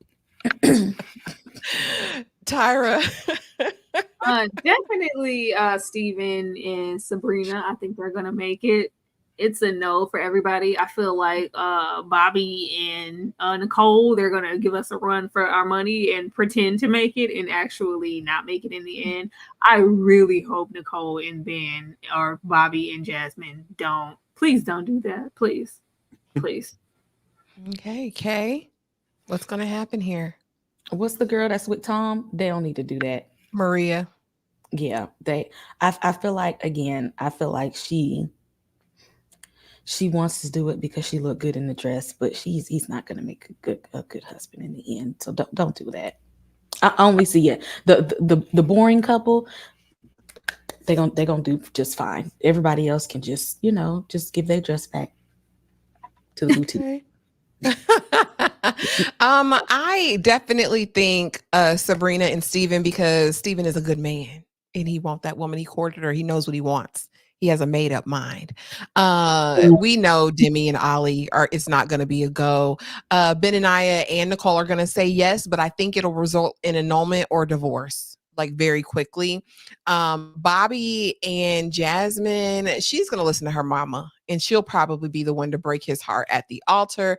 Cat and Freddy, I am praying. I am interceding even now. Hopefully tonight I'll get in my little prayer closet and put my shawl on and pray for Freddy that he would get some act right and leave. But knowing her and the way her pride is set up, if he gives to any doubt, she'll say no, which will save us all a lot of time and energy. Tom and Maria, they'll say no. I think he's gonna say no to her. Yeah, I'm not too stoked about any of these couples. I guess just Steven and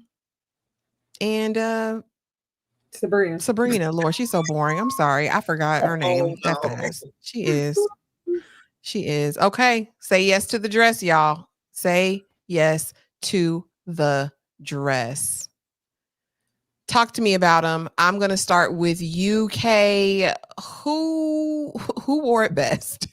All of these dresses were very anticlimactic for me. They didn't give. Maybe Maria's was okay. I wasn't a huge fan, but Kay, whose dress did you like? Whose dress didn't you like? Who's going to look the best at their wedding? You're muted, sis. I like Sabrina's. I thought she was really cute in her dress. It amped her up a little bit. She did well in that one. She stood out. I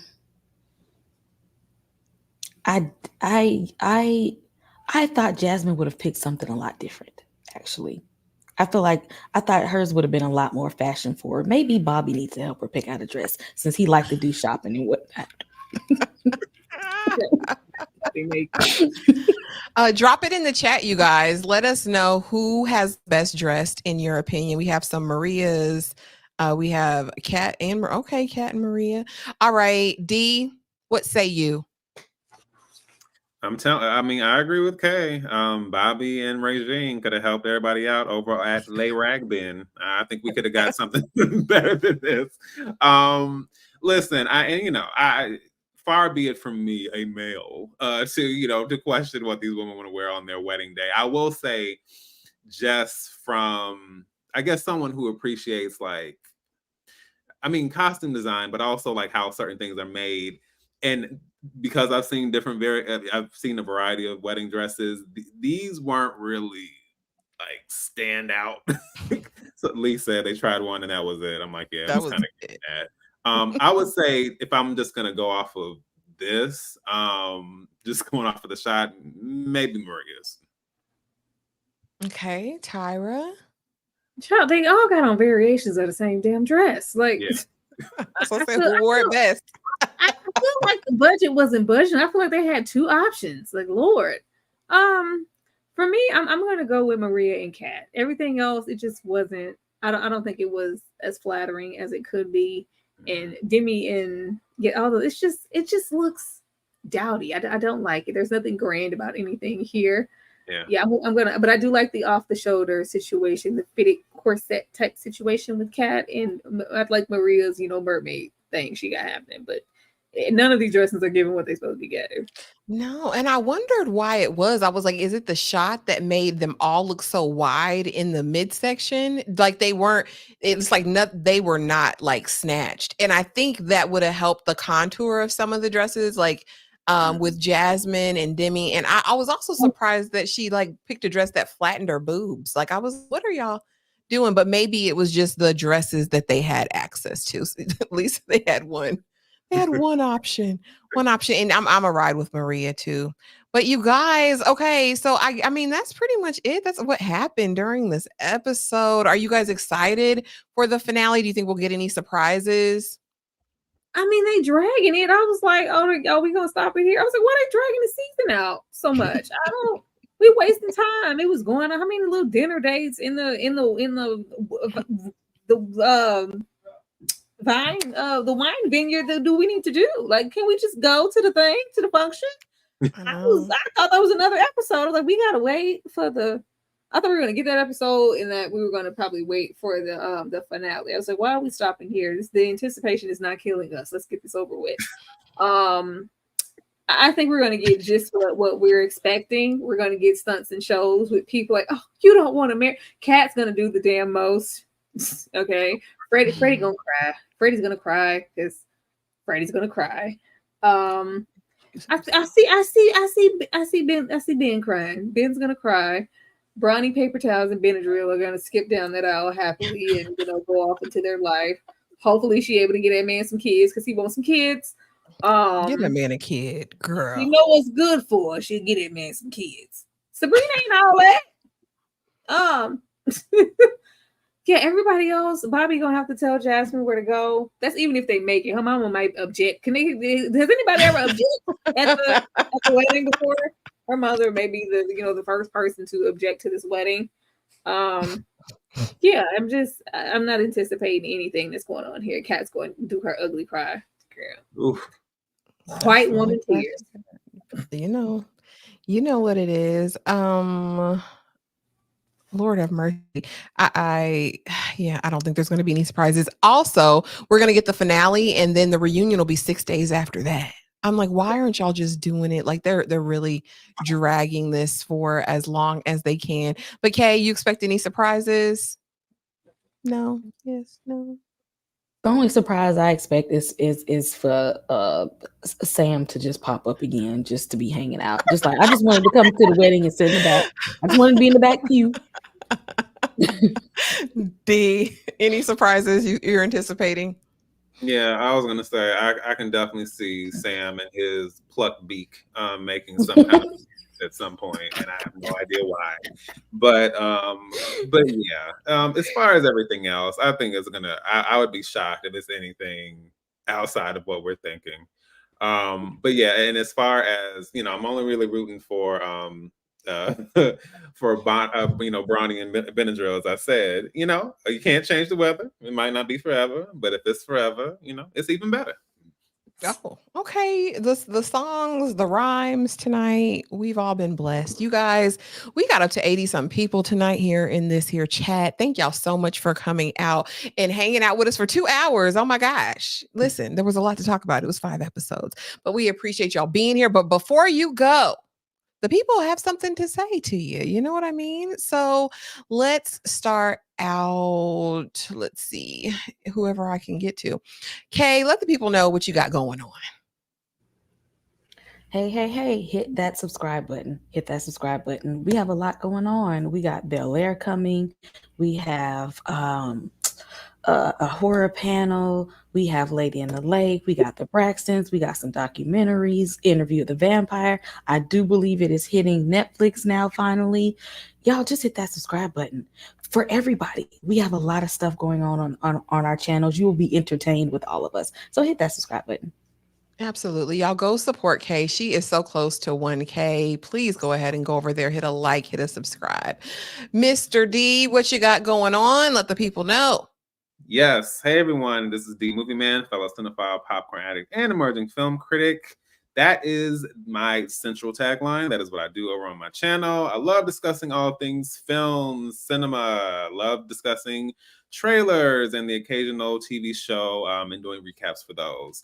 Right now, I am making some progress when it comes to some films that have come out recently. I have most recently been obviously covering this and Lady in the Lake. I also had a recent excursion to New York, and I did a random impromptu live, so feel free to check out that replay. And since I had a chance to see a couple of things while I was there, I'm going to be having some some different kind of reviews. Ones I've been trying to do and incorporate into the channel for a while, but I think now's my opportunity, and the chance has been realized. So yes, feel free to check me out at D Movie Man right here on YouTube and support. I would definitely love to have you. Thank you, D. You guys go over to D's channel, hit the like button, watch some videos, subscribe. Tyra over at Struggle Reviews TV. What you got going on, friend? What you got going on? I'm tired. Lots of stuff coming, per usual. Y'all already know what it is. Saturdays, we get into horror with the Killer Con. Sundays are for Lady in the Lake. And Tuesdays, we talk vampires with Interview with the Vampire. We will be on episode 5. Y'all need to be present for every single one because they are all a grand old good time. As Kay said, be on the lookout for things like Bel Air. Be on the lookout for us to maybe have another, fine black man-esque live situation. Just be on the lookout for everything we have coming. Videos in the tug. We're working hard out here for y'all. Be able to show up and support and hit that like button, and don't treat us like Sam.